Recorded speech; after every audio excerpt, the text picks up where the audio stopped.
Time travelers, double suns in the sky, and colliding worlds, these are real, parallel universes captured on camera that scientists can't explain. One of the strangest phenomena caught on camera is the double sun effect. Basically, people have filmed what looks like two suns in the sky, and while this could be an optical illusion, some people think there could be something else going on. That what we're actually seeing is a glimpse into a parallel universe or an alternate reality. Jim Kaller, an astronomer at the University of Illinois, explains that the double sun is likely an optical refraction, but he calls it a, quote, pretty darn rare one, and admits that it's not fully explained by science, saying, "I doubt it's been computer modeled. There must have been some blob of atmosphere somewhere that caused this truly spectacular phenomenon, which in a sense is a mirage," end quote. Now, typically mirages happen when particles in the air bend light, but they're usually vertically aligned with the light source, not side by side like this double sun effect sometimes is. Kaller thinks that it could be a thick patch of atmosphere moving in front of the sun. There's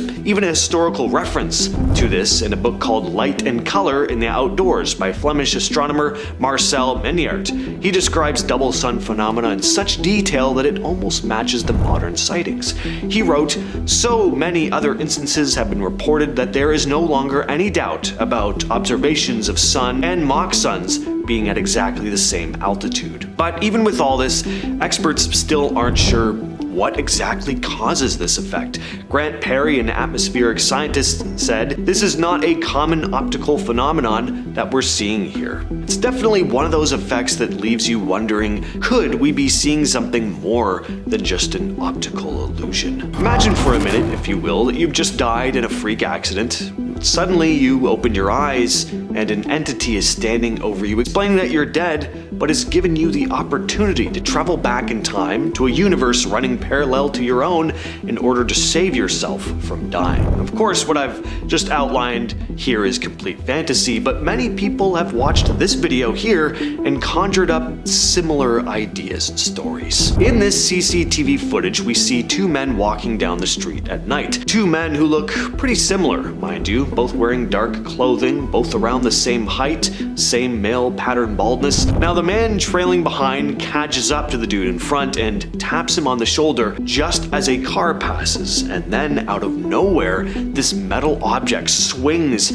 out just in time for the guy to jump out of the way. If he hadn't received that warning tap on the shoulder, the thing would have plowed right into him. Now, there's a lot to unpack with this video. First of all, and what most people point out immediately about this video, is the fact that the guy who gives the warning tap seems to know what's about to happen. He doesn't look back and react like, "Oh God, we're about to be hit, I better warn this guy." No, he doesn't even seem concerned with his own safety at all. He just is always looking forward, taps the guy, totally calm, almost as if he's experienced this before. He also doesn't stick around, doesn't look at the guy directly, just taps him and then moves on, almost like he doesn't want to be seen. But why wouldn't he want the other guy to see his face? Why the hurry to get away? Well, the fun theory, of course, that started to spread online is that the dude who gave the tap is a time traveler, possibly even a future version of the dude who nearly got hit. Now, is this the only explanation? Well, of course not, but it's a fun idea,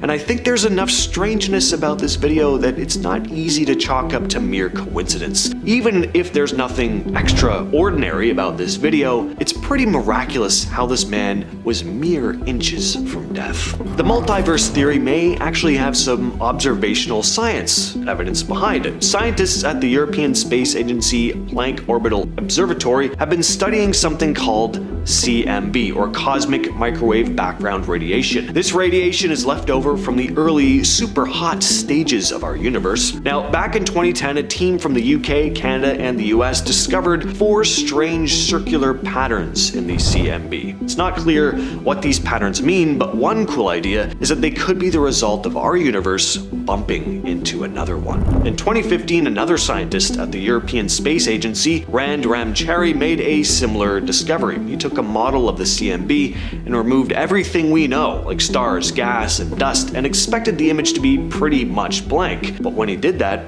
it wasn't blank at all.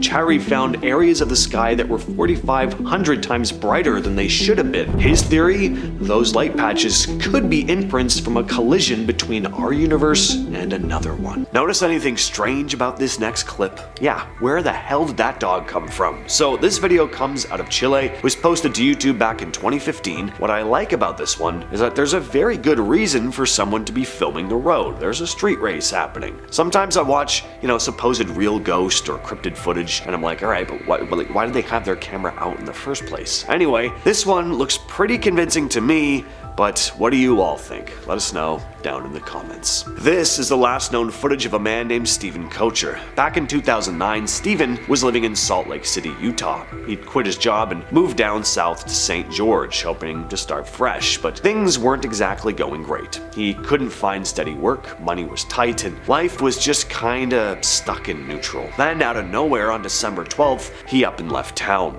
The next day, Stephen calls a couple of his friends and tells them he's in Las Vegas, but he doesn't say why he's there or what he's doing. That's the last time anyone ever heard from him. A few days later, police find his car parked in a quiet suburban neighborhood in Henderson, Nevada. Nothing's been stolen, nothing really seems off. He even left wrapped Christmas presents in the back seat for his family. A doorbell camera from a house in the neighborhood caught Stephen on the day he disappeared. You see him park his car, calmly cross the street, walk down the sidewalk, and then just walk out of frame. And that's it. That's the last confirmed sighting of him. No one knows why he was in that neighborhood. It's not a rough area. It's not near anything he was known to be involved with, and he didn't know anyone who lived there. His phone was pinging towers for a couple days after that, but then it just went dark. Some people think he might have faked his own disappearance, like maybe he was just overwhelmed with everything. He was broke, wanted to start over, but it's been over a decade now, and there's never been a single clue about where he went. If you heard a voice calling to you from another room, only it sounded just like you, what would you do? This clip was posted to TikTok by Andy Winehouse, and I don't even care if this is staged, it just gives me the goosebumps. Just the idea of hearing your own voice calling to you from the next room, it sends a shiver up my spine. The uploader also wrote in the comments, for extra clarification, I thought it was the TV or my wife watching one of my TikToks at first. I called her immediately when I realized it wasn't her in the other room. I waited about 3 minutes and the voice stopped, but footsteps continued for about 12 more minutes. In Plattsmouth, Nebraska, there's a place called the Museum of Shadows. A lot of creepy things are said to go on here, but this video actually showed up on Fox News. So in the early morning hours of February 2nd, 2018, museum owner Nate Ratterman checked the cameras and spotted something straight out of a ghost movie. Inside one of the museum rooms, a small ball, what paranormal folks call a trigger object, starts moving. Of course, there was no one else in the room at the time. The ball doesn't just do a lame little, roll either. It lifts off the ground like it's being picked up by some unseen hand, and then it gets chucked across the room. You'll notice at one point it's sitting on the floor and then bounces into the air. It's not being thrown from off camera or something. The museum sits in a building from 1881 that used to be a saloon, with a brothel upstairs where a number of people reportedly died. This next video comes out of a hospital in Mexico. Here we see a doctor being filmed with what has to be a mid-2000s flip phone. Just gotta love that early YouTube 240p quality. Suddenly though, something weird happens in the background. Watch the double doors behind the doctor. You can clearly see a dark figure pass by. It's not a light trick, it's not a camera glitch. Something clearly moves behind those doors. Well, alright, so no big deal. It's doors leading to a room someone just walked by. Well, the camera operator reacts. Clearly wasn't expecting anyone to be back there. So he walks over and opens the door to check things out. And inside we see, well, nothing. At least no living person. It's just this empty room with medical equipment, and one piece of gear is slowly rolling, like something just brushed past it. And if you look closely back at the shadowy figure and how it moves past the door again, it almost looks like it doesn't walk, it kinda glides. You don't get that up and down motion when a normal person walks. It's just fast and silent. Reddit user Baroness von Schrader posted a couple of photographs taken at their aunt's wedding in 1966, and one of them looks very off. The first picture is normal, just a happy bride and groom. The second picture looks normal at first glance, but look at it for more than a couple seconds, and there's clearly something off about this image. Just what is that ghostly looking figure in between them? Clearly the uploader didn't know who it was because they took the time to post these images. Well, the Redditor also attached one more image, a photo of their aunt's grandmother, who'd been dead long before the wedding photos were taken. What do you all think? Did the bride's long dead grandmother make a visit from beyond the grave? This final clip comes from Reddit user Stuart James Author, who'd been carrying out a paranormal investigation at Oxford Castle. He hadn't noticed anything odd while filming, but when he reviewed the footage later, he noticed a couple very unsettling things. First, while passing by a window, he spotted what really looks a lot like a ghostly face peering in at him. Take a look. So, did you spot that? Here it is zoomed in. This next one is kinda hard to make out, but as he turned a corner leading into a dark hallway, he spotted what looked like a humanoid figure leaning up against a wall. He said he hadn't seen it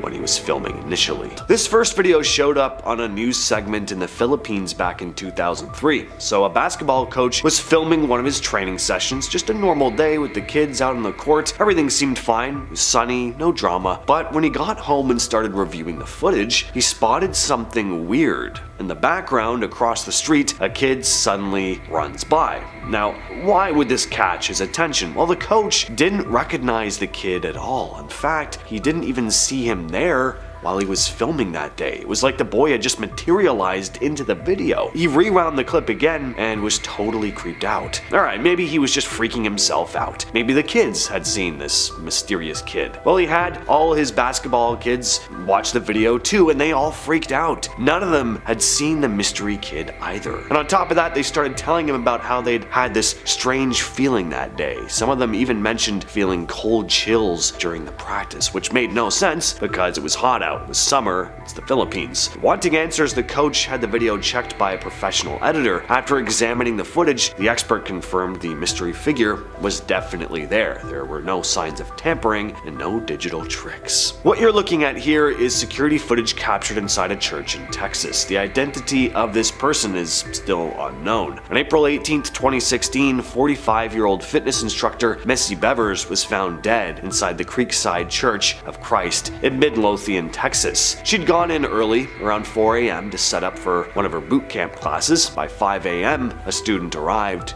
and found her body. She'd suffered multiple puncture wounds to the head and chest, and a hammer was also found nearby. Surveillance footage from inside the church, taken shortly before the attack, showed a figure dressed in full SWAT-style tactical gear, a black helmet, a vest marked police gloves, slowly walking through the building. The person is seen opening doors and just casually smashing windows. They had a noticeable limp or some kind of awkward gait, possibly dragging one leg at times. Police still haven't even identified though if the suspect is male or female. Strangely, nothing was stolen either. Missy's iPad and personal belongings were left untouched. The church's exterior cameras weren't working that day, and investigators never released footage showing the actual encounter. It's believed that the killer waited inside and ambushed her. The 2010 to 2012 Nissan Altima was caught on a nearby store security cam circling the parking lot around 2 a.m., flashing headlights and acting suspiciously. That driver was never identified. Missy had also been receiving strange LinkedIn messages from a man before her death. We don't know if that's connected or not. To this day, even with all this footage, no one knows who killed her or why. This eerie footage was posted to YouTube by Chad Logan back in 2012, and it's been a complete mystery ever since. It's just 5 minutes of this creepy 8mm footage. Most of the video is pretty innocuous until it gets to the woods. Here we see the camera person following this old woman into the woods before we're eventually led to a cloth sack on the ground. The camera person gets up close to the bag and opens it, revealing what looks to be human hair. And then then a full human head. There's only one other video on this person's channel called Bitterroot Photos. Here we see Chad holding up a series of old black and white photos which supposedly came with the reel of film that he received. For context, he was a student at a university in New York. He just moved into a studio apartment and needed some furniture. Found a guy on Craigslist that wanted to desperately get rid of his things at super cheap prices. He sold things in bulk to get rid of as much as possible. Chad bought a small table, and with it came a bunch of other random things, one being this old wooden box. He had to force open the lid with a screwdriver, and inside he found these old pictures. The word Bitterroot was handwritten on the backs of all of them. There was also a tin can that contained a reel of 8mm film. To this day, we've never gotten any updates. Now, it was pretty obvious this was a hoax because nobody was calling the cops about corpses springing up from their graves, but if you were a kid watching this, or just really gullible, you would have been pretty freaked out. The hack was traced overseas. Investigators discovered the stations had failed to change their default passwords on their emergency equipment, so they were vulnerable. And to this day, we still don't know exactly who did this. But here's the thing, 4 years after the original 2013 zombie hack, it happened again. On February 28th, 2017, radio station WZZY in Winchester, Indiana, had their emergency alert system equipment hijacked as well. The same dead bodies rising from their graves audio from 2013 played over their airwaves. The incident prompted the cops to immediately issue a public statement clarifying that the station's alerting equipment had been hacked and there was no actual zombies walking around. During a live aerial segment filmed by a Fox 5 New York news chopper, something strange showed up on camera, a small orb-shaped object flying over the Hudson River near Lower Manhattan. The clip is only a few seconds long, but it's definitely weird. The object seems to glide past the skyline at high speed, and what makes it even stranger is how it changes color. At first it looks white, maybe see-through, but as it moves closer to the chopper, it turns blue before moving out of frame. Whatever this thing was, it moved way faster than anything else in frame and seemed too low for a normal aircraft, and it'd be pretty silly to say this is a bird. Any thoughts on what this could be though? Share them down below. Remember when there were all those reports about weird orbs and UAPs over New Jersey last year? There were some pretty interesting videos, but this one is particularly strange. Back in December, ABC News showed this odd footage of a colorful object in the sky. They had no idea what it was, and neither do I. It reminds me though of an energy blast from Dragon Ball Z, the way it's, I don't know how you describe it, moving, it's just got like energy and electricity moving through it. It's actually pretty cool if, it weren't hovering in the sky. On March 13th, 2010, people in Georgia sat down to watch what they thought was their usual Saturday evening news program on Ameti TV. Instead, they were hit with a breaking news report announcing that their president, with a name I'll butcher if I try to say it out loud, so I just won't even attempt it, had been assassinated and Russian tanks were invading the capital. It ran war footage, fake political statements, and claims that the Georgian army had begun fighting back. What no one realized was that this was all fake. And that's because the broadcast looked and sounded just as authentic as any real news story they'd cover. The channel said that the broadcast was meant as a simulation, but that message only appeared briefly at the start, and then most viewers missed it. So within minutes, panic had spread across the country. Some soldiers actually took up positions prepared for an actual attack. One man shouted, "What the hell's going on?" before collapsing from a heart attack. The channel's director stated that the purpose of the program was to demonstrate to Georgians the threats that they really were facing, saying, "The really unpleasant thing about yesterday's report, and I want everyone to understand this well, is that this report is as close to reality as possible to what may really happen, and to what Georgia's enemies keep in mind." End quote. Unfortunately though, because of this broadcast, 3 people ended up dying in all the panic and chaos. During News 4's live 9 p.m. newscast on CW43 in Oklahoma City this past February, meteorologist Aaron Brackett was presenting the weather using a sky cam near Penn Square Mall.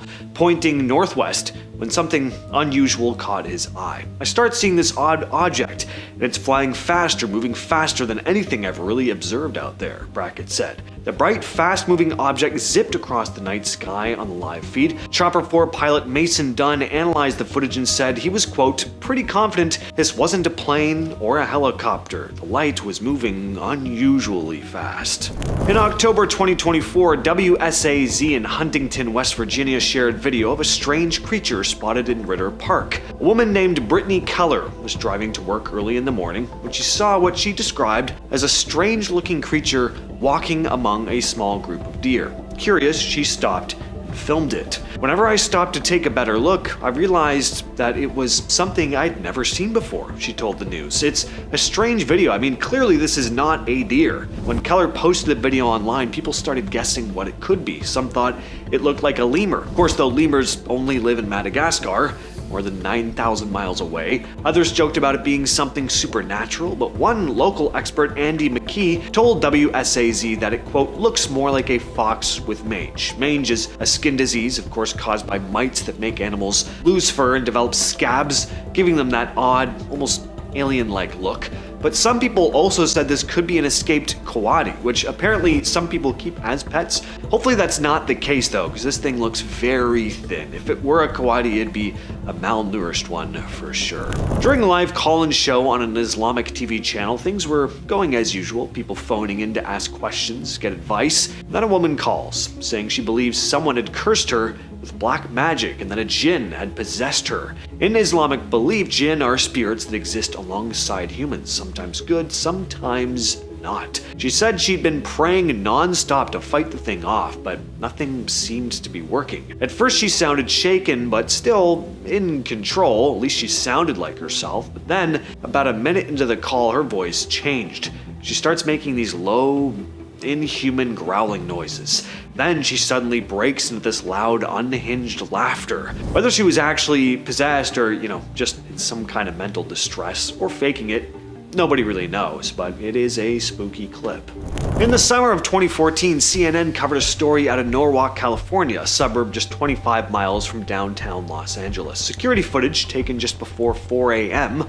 on July 29th showed what looked like a big cat slowly walking behind a parked car. No one could figure out what this thing was. At first, people assumed it was a mountain lion. It's not unusual for Southern California, but the state's Department of Fish and Wildlife made a statement saying, quote, large cat-like animal captured on surveillance video is not a mountain lion. So what was it then? Well, they couldn't say for sure. Some people said it looked like an African lion. Others thought it was a leopard. One local commented that it might be a younger jaguar trying to, quote, reestablish itself in the Southwest. Police started patrolling the area more often in case the thing showed up.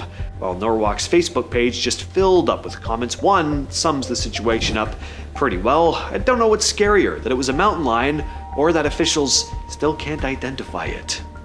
In 2023, a man in Clovis, California filmed a freaky animal raiding his chickens. I mean, how would you react if you saw this thing creeping into your yard? You probably don't need me to tell you, but this looks exactly like the chupacabra. The story was featured on KMPH Fox 26 News, showing footage of the animal moving through the yard. Turns out, though, this was very likely a coyote with severe mange. Peter Tira, a public information officer for the California Department of Fish and Wildlife, said, these are parasitic mites, little bugs that will reside on the host animal, and over time cause it to lose fur through bites and whatnot. An infection breaks out, and it creates a very unpleasant and unsightly looking animal.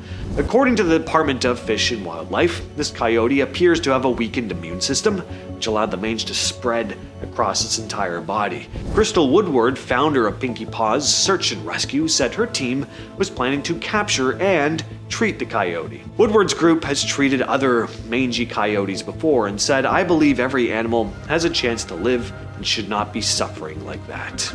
On February 11th, 2013, viewers across Montana and Michigan got the shock of their lives when their emergency alert system was hacked. During the broadcasts of The Steve Wilkos Show and Barney and Friends, the familiar emergency alert system warning tones suddenly sounded, but the warning was anything but ordinary. civil authorities in your area have reported that the bodies of the dead are rising from their graves and attacking the living. And then it went on to say, do not attempt to approach or apprehend these bodies as they are considered extremely dangerous, and so on and so on. The alert interrupted at least 5 TV stations across Montana, Michigan, Wisconsin, and New Mexico. This one always gives me the shivers. During the live coverage of Queen Elizabeth II's funeral on September 19, 2022, something really freaky was heard over the air. As the camera followed the hearse moving through London, viewers suddenly heard this. That death is irreversible, and the fact that she's trapped. As you can see, a faint female voice whispers something, and then the broadcast immediately cuts back to the regular commentary. At the time, people weren't sure what they heard. Most people probably didn't even notice anything at first. But when someone posted the clip online, commenters determined that the voice said the death is irreversible and the fact that she's trapped. Did someone's microphone get picked up by mistake? Very likely, but that statement is just so chilling, isn't it? That death is irreversible and the fact that she's trapped? Not exactly comforting words to hear during a funeral. On November 26, 1977, viewers in southern England got way more than their usual Saturday evening programming. While ITN's Andrew Gardner was reading the news about clashes in Rhodesia, the broadcast suddenly went dead and was replaced by a deep buzzing sound, and then a voice started speaking. The voice claimed to be Vrillon, representing the Ashtar Galactic Command. For nearly 6 minutes it spoke. This is the voice of Vrillon, representative of the Ashtar Galactic Command, speaking to you.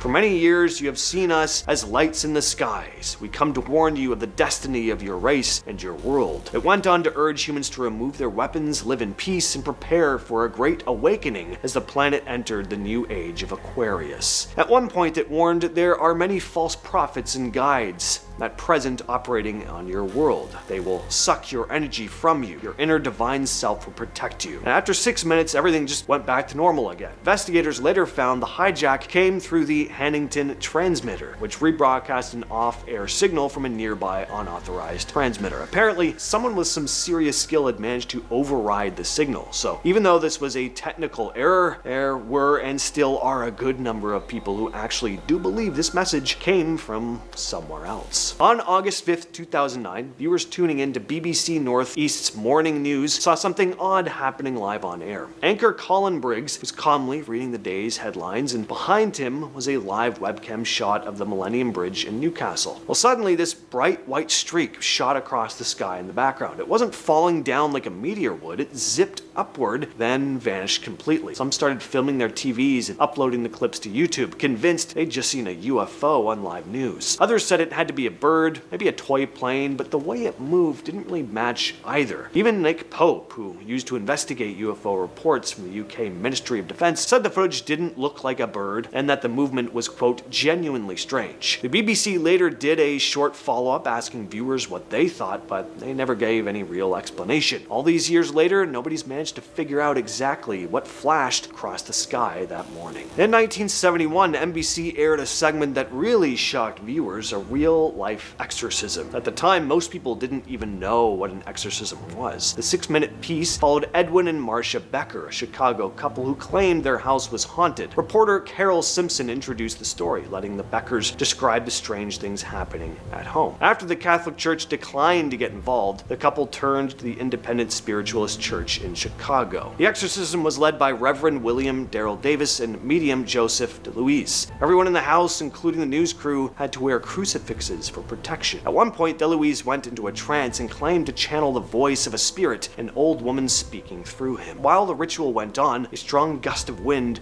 shook the blinds. The team also used a mirror, offered communion to the spirit, and spread blessed salt around the rooms. The broadcast wrapped up with Simpson saying that the house had been quiet for several days since the exorcism, leaving viewers with this unsettling glimpse into a real haunting happening live on television. What is this thing hovering in the sky? This clip comes from a live news broadcast in Rio Branco, Brazil, back on February 9th, 2009. TV Gazeta had gone out to film after locals started reporting this weird, colorful object floating above the city. The camera caught it clearly, this glowing shape just hanging there. The shifting colors from blue to red to white. More than 25 people saw it that night. Witnesses said it stayed up there for around 2 hours, barely moving before slowly drifting across the sky from east to south, then south to west. It didn't look like a plane, and it definitely wasn't acting like one. Drones existed back then, but in 2009 they weren't something you'd normally see flying over a city. Whatever this thing was, nobody ever managed to explain it. The broadcast just ended with everyone staring up, wondering what they were really looking at. In 2015, a CNN reporter, Katie Kairos,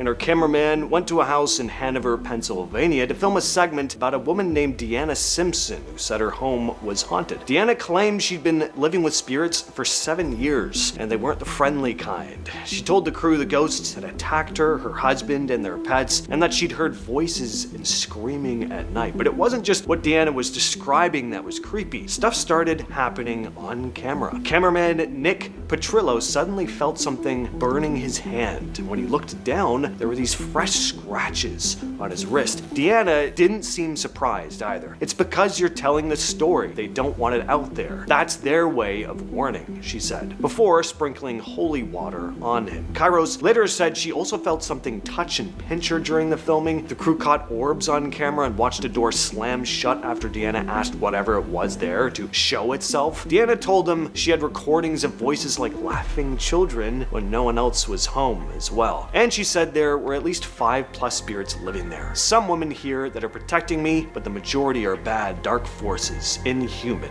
she said. During a 2023 live episode of the Argentine TV show Fenómenos, co-host Matthias Bertolotti was in the middle of giving the weekend forecast when the show switched to one of their outdoor cameras, a live feed overlooking a quiet boardwalk in Corrientes City. Everything looked totally normal until a viewer at home spotted something off. People watched as what looked like a human figure ran across the boardwalk. Oh, a person ran along the boardwalk? Incredible story, James. Where do you find these things? Well, there's more to it than that. Take a look. It's semi-translucent, ghostly looking. When the host replayed the footage during the broadcast, both of them were clearly shaken. Bertolotti leaned in and said, "It's a person running and then vanishing. There are no legs." He told viewers there was no editing or trick involved. The feed was live the whole time. During a live news broadcast in the UK on February 1st, 2021, viewers caught something strange happening behind the anchor that had nothing to do with the story being read. Through the large studio windows, a glowing object zipped across the sky, bright, fast, clearly visible on camera. The clip started spreading almost immediately online, of course, especially after conspiracy blogger Scott C. Waring picked it up. Waring, who runs the site UFO Sightings Daily, posted the footage claiming it showed, quote, 100% proof of UFOs over London. He said he slowed down the video and noticed something even weirder, saying what looks like one UFO is actually two. The UFOs are flying side by side. He compared their movement to US Air Force jets that take off in pairs, saying the two lights seem to move in a wingman formation. The video was filmed during a standard live broadcast, nothing edited or staged. Some viewers thought it could have been a drone or reflection, but what do you think this thing was? During a live morning broadcast in Honduras, journalist Carlos Molina experienced something really odd. While reading viewer messages alongside his co-host Pablo Zapata, he suddenly froze as his glass of water just slid across the table. He also said that seconds before this even happened, he'd felt this chill run down his spine. Carlos made it clear no one on the crew was pulling a prank.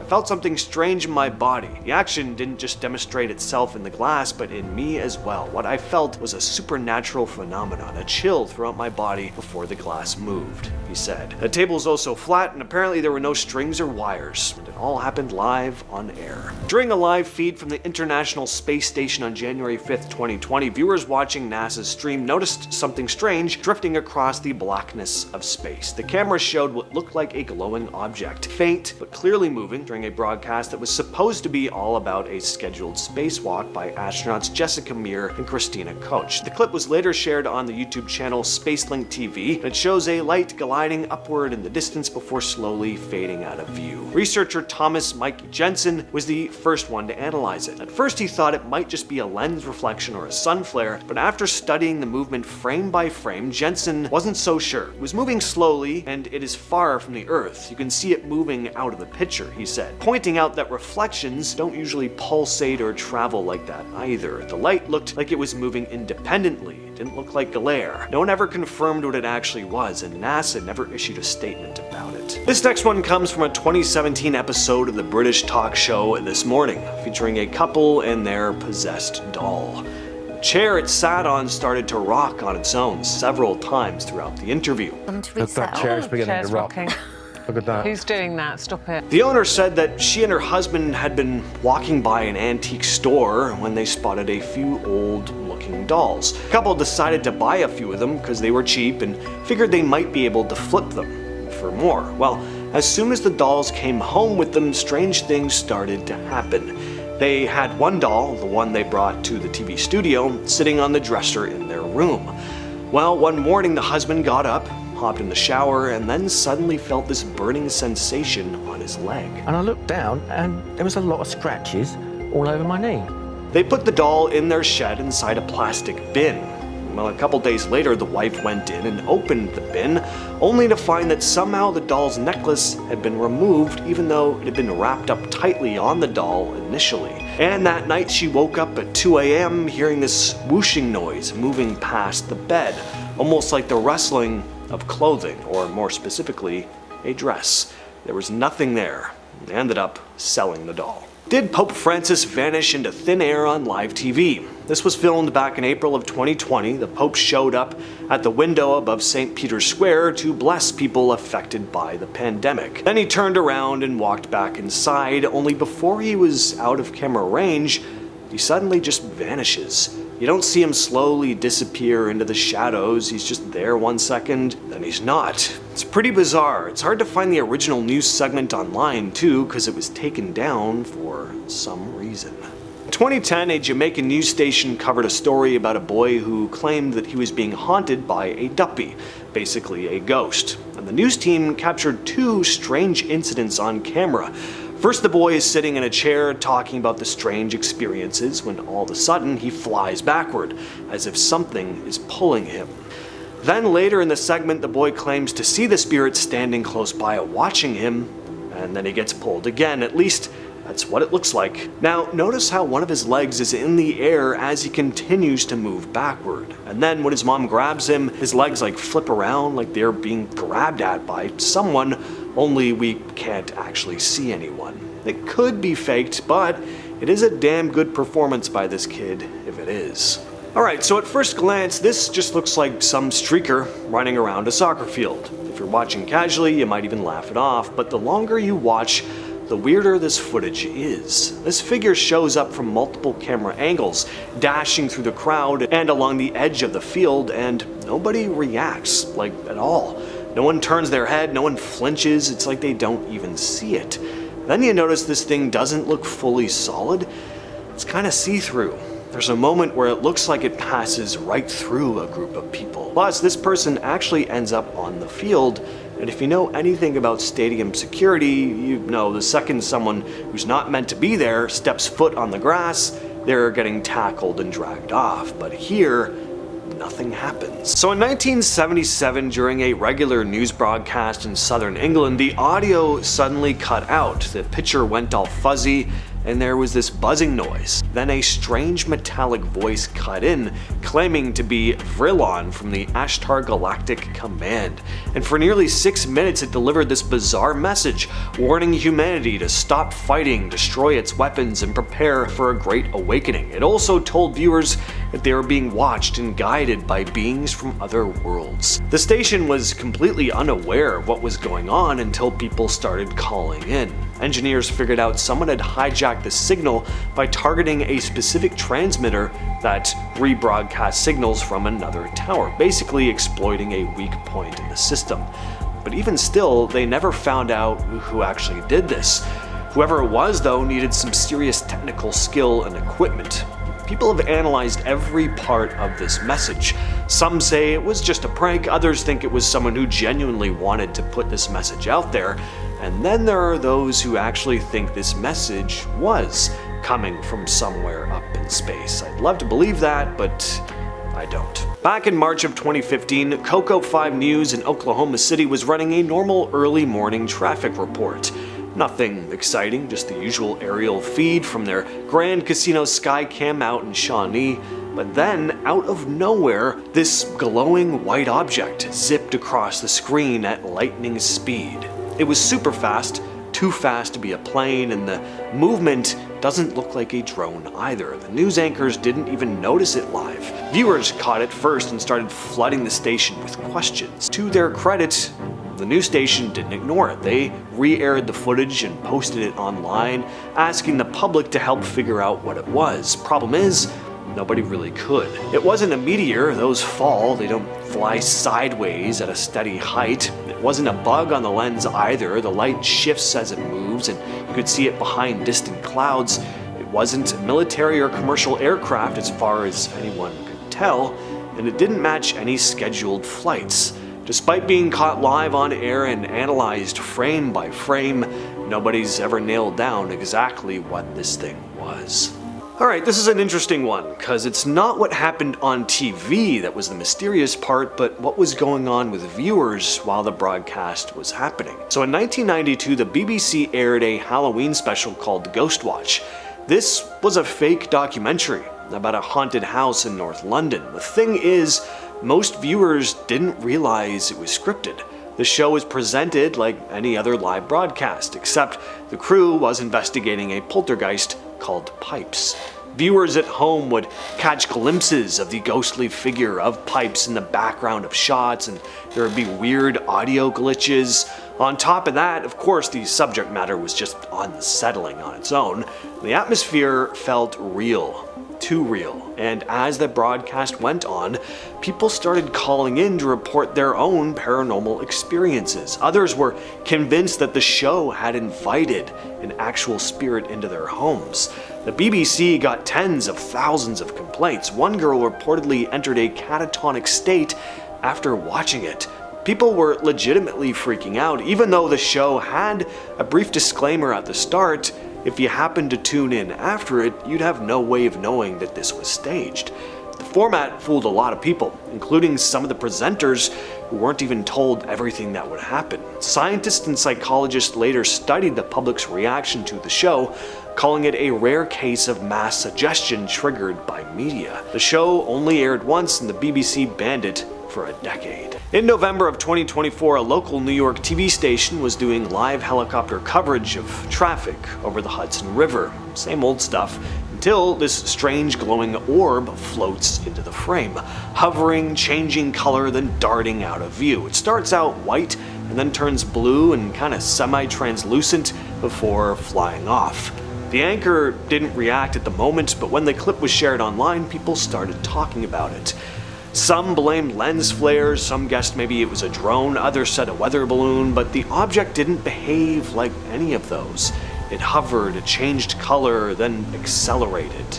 Not even the FAA had an answer. What you're seeing here is news coverage in Laos of a mysterious phenomenon known as the Naga fireballs. Every year in late October, crowds gather along the Mekong River in Thailand to watch red balls of light float up from the water and then vanish into the night sky. They're called Naga fireballs, and locals say they're caused by a giant serpent spirit that lives in the river.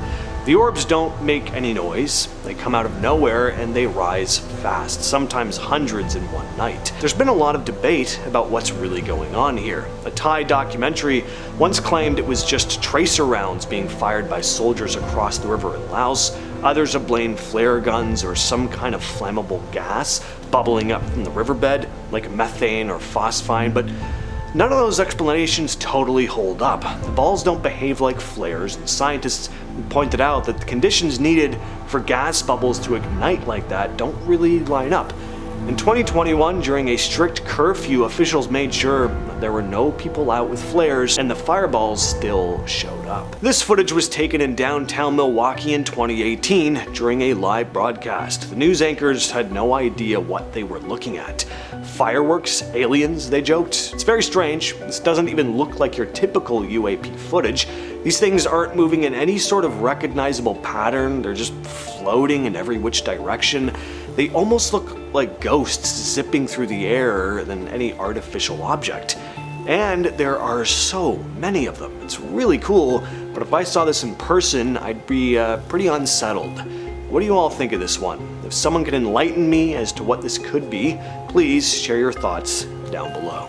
Next up, we have Comet West, one of the brightest and most impressive comets of the 20th century. Yes, unfortunately, this one has already passed, but it is so cool, I figured it was worth a mention. The comet was discovered in November of 1975 by a Danish astronomer named Richard West in photographs taken at the European Southern Observatory. Fast forward to February 25th of 1976, and the comet, made of ice and rock, first became visible by the naked eye. In the days that followed, the comet grew brighter as it became closer to Earth, soaring across the skies, leaving behind a luminous tail of dust and gas. While bright comets are not relatively uncommon, the fact that when Comet West reached its peak brightness, it became bright enough to study during full daylight made viewing its passing truly a once-in-a-lifetime opportunity that we have all missed. But the photos look pretty cool. In rare cases, depending on when you're born and of course when you die, you may be able to spot Halley's Comet twice in a lifetime. It passes about every 75 to 76 years. We last saw it in 1986, and we'll be seeing it again likely in 2061. So if you were around in 86 to see it, but young enough that you'll likely be alive in 2061, then congrats. Halley's Comet is one of the most famous comets in history, named after British astronomer Edmund Halley, who first plotted its orbit. If you have any friends who are unhealthily obsessed with the Heaven's Gate cult, check on them in 2061. If you know, you know. Next up, we have the darkest solar eclipse of the century, set to take place on July 26th of 2029. For those of you who are unaware of what a lunar eclipse is and the difference between a lunar and solar eclipse, allow me to explain. A solar eclipse takes place when the moon sits in a precise spot, blocking out the sun, causing total darkness. A lunar eclipse takes place when the Earth sits in an equally as precise spot between the sun and the moon, blocking the sunlight from reaching the moon. While you might think this would just cause the sky to go black and appear as though there is no moon in the sky, what generally happens is that the moon actually turns red, because red rays penetrate our atmosphere much easier than any other kind of light. The upcoming 2029 eclipse is estimated to last 1 hour and 42 minutes, and at one point it will appear as though the moon has gone pitch black and is being surrounded by a fiery red ring, which sounds super cool and almost like an ode to Lord of the Rings. If you're into that, mark it in your calendar. This next one is kinda sad in a way, somewhat like a passing of the torch. So in 2100, the North Star will begin to make its exit. The North Star has been, of course, guiding us north forever. It's not perfectly aligned with the true north, though, at least not always. Earth is kind of like a spinning top as it orbits the sun, causing its axis to slowly trace out a circle over a period of about 26,000 years. This movement affects where the North Star appears in the sky. Of course, currently it's close to the point in the sky that marks the true north, making it a fairly reliable marker, but as the Earth's axis shifts, it gradually moves away from the true north. By March 24th of 2100, it'll be at its closest position to true north, aligning nearly perfectly. But that'll be kinda like one last hurrah. After 2100, it will slowly begin to drift away from the true north again, and in about 2,000 years, another star, Gamma Cepheus, will take over as the North Star. So the star that once guided sailors and explorers for centuries will pass on its role to another. And finally, we have the Earth eclipse, which is like a solar or lunar eclipse, except it can only be seen from Mars. That's right, one of the most exciting events of the 21st century, and we won't even be able to see it with the naked eye. The eclipse, which is set to take place on November 10th of 2084, is also referred to as planetary transit, and it happens when the moon and Earth both block Mars's view of the sun, making them appear as nothing more than bright silhouettes. As I said, we won't be able to see it from Earth, that is, but the eclipse is scheduled for 2084, and it only takes about 6 to 8 months to get to Mars, meaning we have about 60 years to either put some telescope satellites into orbit around Mars to capture an image of the event, or perhaps put ourselves on Mars to see it happening firsthand in real time. It's definitely possible. All right, we're starting off our list with the passing of a really big asteroid, and it's going to be coming pretty damn close, and it's also flying by soon in 2029. Apophis is a sizable asteroid with a diameter of about 1,200 feet. First caught NASA's attention back in 2004. It quickly earned a reputation as one of the more concerning objects orbiting the sun because of its close approach to Earth. On April 13th of 2029, Apophis will swing by our planet at a distance closer than the moon, coming within about 20,000 miles. That's crazy. Definition of close call. The name Apophis itself is pretty dramatic as well. In ancient Egyptian mythology, Apophis was a deity symbolizing chaos and destruction, so quite fitting for an asteroid that's coming so close to rudely crashing into us. Again though, Apophis will not collide with Earth during its 2029 tour. We will get a pretty stunning sight in the night sky though, visible to the naked eye without even needing a telescope. So, the naked eye. Apophis won't be flying by again until 2068. Some of us will be around to see it again, some of us unfortunately won't. Either way though, it'll be flying by at a much further distance in 2068. Next up, we have a once-in-a-lifetime star explosion that's gonna happen sometime later this year, 2024, between now and September. And we will be able to see it with just the naked eye. For 1 week, it will seem as though a new star has appeared in the sky just east of the Hercules constellation as the white dwarf of the Coronae Borealis star system explodes, releasing an insane amount of light. This happens when the white star dwarf, which is the leftover core of a collapsed star in the Borealis, uses its gravity to pull material from a red giant, an incredibly large star with high luminosity and low surface temperature. As the white dwarf draws more and more materials towards itself, it begins to build on the surface of the collapsed star, causing its temperature to rise until the intense heat blows out a layer of the white dwarf's surface, causing an explosion that will appear on Earth to be as bright as the North Star Polaris, the 46th brightest star in our galaxy, despite many people thinking it's the brightest. That's actually Sirius. Not that Sirius, it's the star Sirius. The phenomenon will last for approximately 1 week, illuminating our skies before the most luminous nova of our time fades into its non-luminous state for the next 80 years before it all happens again. We only have 36 years to wait until we see a spectacularly bright comet pass us by. Comet 15P Finley is set to make a close approach to Earth in 2060. Discovered in 1886 by William Henry Finley, it's a periodic comet that follows a predictable orbit around the sun. Comets like Finley are icy bodies made up of dust, rock, and frozen gases. As they approach the sun, solar radiation causes the materials to vaporize and stream away from the comet, creating these beautiful glowing tails. During its 2060 visit, Comet Finley is going to pass especially close to Earth. It's going to fly by at 4.6 million miles, making it one of the closest comets to pass us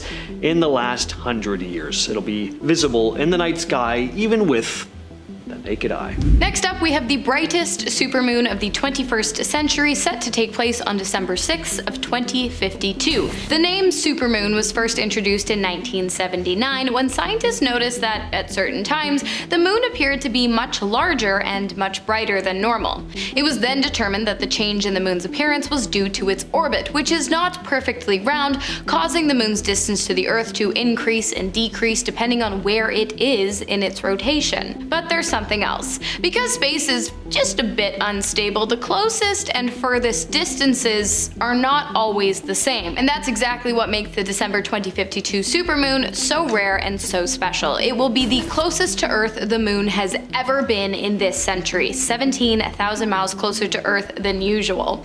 It will be pretty hard to miss considering its size and luminosity in the night sky, but just to be safe, like James said, I'd still mark your calendars. Are you oddly satisfied by things forming into a perfect line? Well, you want to keep your eyes on the sky on August 28th of this year, because all the planets in our solar system will be lined up. If you miss this one, you'll have to wait till September 8th of 2040. Mark that down in your calendar. Unfortunately, I got something going on that day, so I won't get to see it myself, but I'll make sure to catch the one happening this year. So what exactly is this lineup of planets? Well, it's referred to as the Parade of Planets, an event where several planets align in the sky. Mercury, Mars, Jupiter, Saturn, Uranus, and of course Neptune. Each planet can be seen under specific conditions and times throughout the night. Starting with the evening, Saturn will be the first planet to appear. It'll be bright enough to be visible to the naked eye. How many times do we say naked eye in this? Is there any word for naked eye? Just plain eye, just unaided eye. All right, it'll be bright enough to be visible to the unaided eye. As the night progresses, Uranus will become visible with high-powered binoculars. Jupiter and Mars will follow, and these will be easily seen with the unaided eye. By dawn, Mercury will rise in the constellation Leo.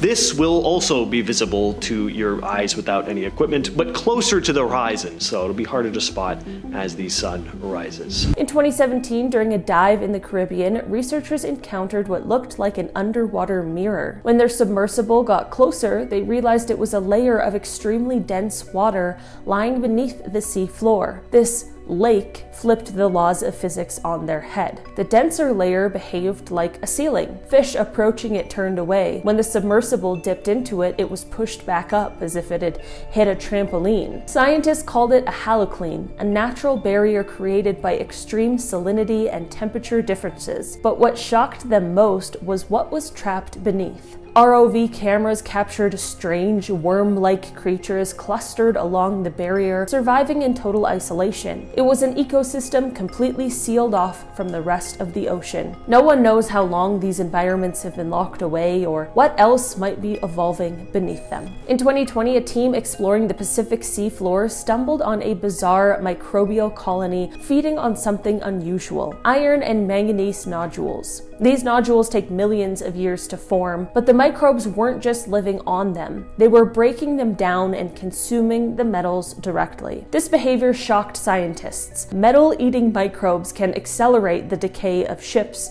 submarines, and undersea cables. But more concerning, these organisms were unlike any species previously identified. Their presence raised disturbing questions. How much of the sea floor is controlled by unknown biological activity? And could these microbes spread, altering entire ecosystems before we can even understand them?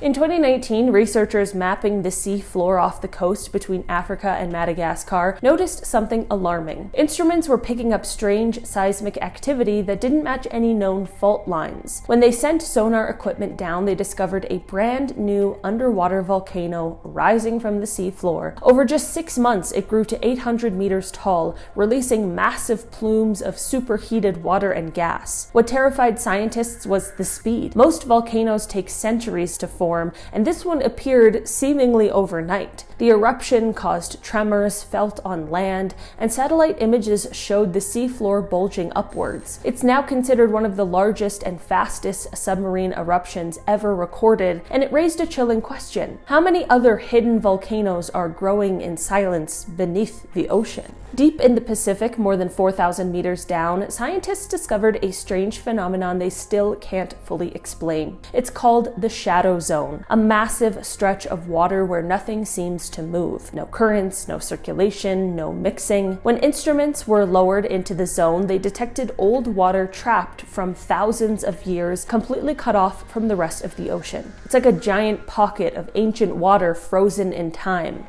What makes this so disturbing is what could be inside. Some researchers believe the shadow zone could hold microbial life forms from Earth's distant past. Others worry it could trap carbon, chemicals, or even unknown organisms for centuries. It's like a vault at the bottom of the sea, waiting to be opened. In 2012, after a violent storm tore through the Gulf of Mexico, divers made a discovery that felt like stepping into a time capsule. Off the coast of Alabama, 60 feet underwater, they found an ancient cypress forest that had been buried and sealed off for more than 50,000 years. What terrified scientists wasn't just how well preserved the trees were. The wood still oozed sap, bark peeled back like it had only fallen a few months ago. That kind of preservation isn't supposed to happen happen underwater for that long. When researchers began studying the site, they found that the forest was crawling with strange, never-before-seen species of marine life. The trees had created their own isolated ecosystem, thriving in total darkness. Some of the worms and bacteria found in the samples were unlike anything recorded before. What scares scientists most is the potential for ancient, dormant microbes to be awakened. If these organisms were trapped for tens of thousands of years, what else might be sleeping deep in other submerged environments? In 2014, a group of oceanographers studying Arctic currents stumbled upon something no one could explain. Near the Laptev Sea, they detected a massive, stable, underwater vortex spinning with incredible force beneath the ice. Normally, whirlpools like this break apart after a few days or hours. This one has been there for years. It's more than 50 miles wide and reaches over 1,000 feet deep. When equipment was lowered inside, the instruments went haywire. Compasses spun wildly, pressure sensors gave readings that didn't make sense. Some scientists believe it's caused by warm water escaping from deep layers of the Arctic Ocean. Others believe there's something even stranger happening, like the beginnings of a new kind of self-sustaining oceanic phenomenon. The scariest part? The whirlpool could be a preview of a larger, more dangerous event as polar regions warm up. If these grow unstable, they could affect global currents and climates in ways that we don't fully understand. Imagine descending to the seafloor and seeing a lake sitting inside the ocean. That's exactly what scientists found in the Gulf of Mexico in 2015. Known as brine pools, these underwater lakes are made of extremely salty water that doesn't mix with the rest of the ocean. When remotely operated vehicles touched the surface, the pool behaved like a thick, syrupy barrier. Any fish or crab that accidentally fell in would die instantly. The pool is so toxic, it literally preserves corpses on its surface. What terrified researchers wasn't just how lethal these pools are. When they sampled the water, they found microbial life that had adapted to survive inside this toxic brine. Some of these microbes metabolize chemicals in ways that we've never even seen before. These organisms could provide clues to alien life on other planets, but they also hint at how life could survive in some of the most dangerous conditions on Earth. In 1911, explorers in Antarctica noticed a strange red stain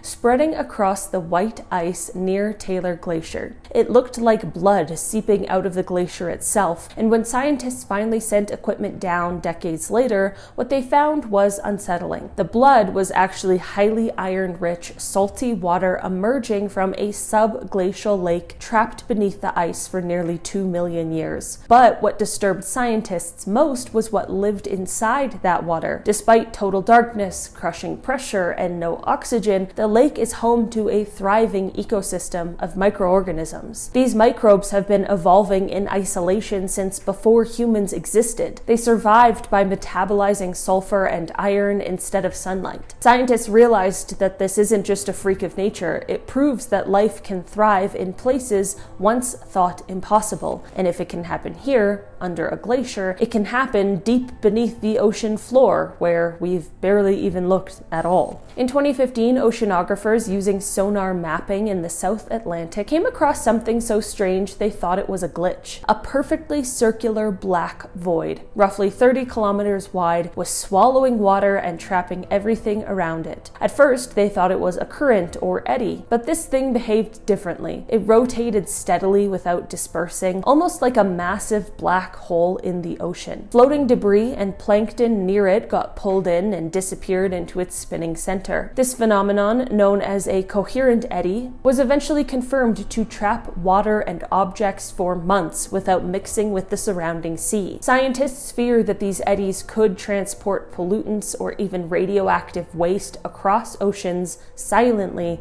without anyone even noticing. No one knows exactly what happens to material caught in the center, but what they do know is that whatever enters stays hidden for months and maybe even years. In 2016, a submersible exploring off the coast of California recorded a creature that no one expected to find there. It was a ghost shark, a deep-sea relative of sharks and rays. These creatures are usually found in the southern hemisphere, but this one was more than 2,000 meters down, far outside its known range. Its pale, translucent body, rabbit-like face, and wing-like fins made it look like something out of a science fiction. But what unsettled researchers even more was its anatomy. It had sensory pores that detect tiny electrical signals, allowing it to hunt in pitch-black conditions with terrifying precision. Scientists still don't know how this ghost shark ended up in the Pacific. It may suggest there are entire undiscovered populations of deep-sea predators roaming the ocean floor in total darkness. Next, we have quantum entanglement, which seems to ignore the laws of space and time altogether, and if that's not baffling, I don't know what is. Imagine you have two particles that become connected to the point that the state of one particle instantly influences the state of the other, no matter how far apart they are. Sounds crazy, but this is a thing. When two particles are entangled, scientists can measure the polarization of one particle and find it to be, say, vertically polarized, and then instantly know that the other particle's polarization is the exact same, even if it's thousands of miles away. It's pretty obvious why this is crazy. In everyday physics, something can only really have an effect in one general area, and nothing can travel faster than the speed of light. But with quantum entanglement, changes to one entangled particle seem to happen instantaneously, regardless of the distance between the two. This phenomenon has even led Einstein to call it spooky action at a distance. Scientists have tested quantum entanglement in tons of different experiments, and every time it holds up. But as for exactly why, we don't know for sure. It's almost like the particles are telepathically communicating. And quantum entanglement plays a big role in quantum teleportation. Teleportation. Yeah, I like the sound of that. We're getting science fiction-y now. So imagine you have two people, dude 1 and dude 2, and they want to send information about a quantum particle from dude 1's location to dude 2's location. Problem is, you can't make an exact copy of a quantum state and then send it through space. So instead of trying to copy the quantum state and send it directly, Dude 1 and Dude 2 use a process called quantum teleportation. The first dude and the second dude create a pair of entangled particles, like we discussed before. Again, now they're connected, so whatever happens to one particle instantly affects the other, no matter how far apart they are.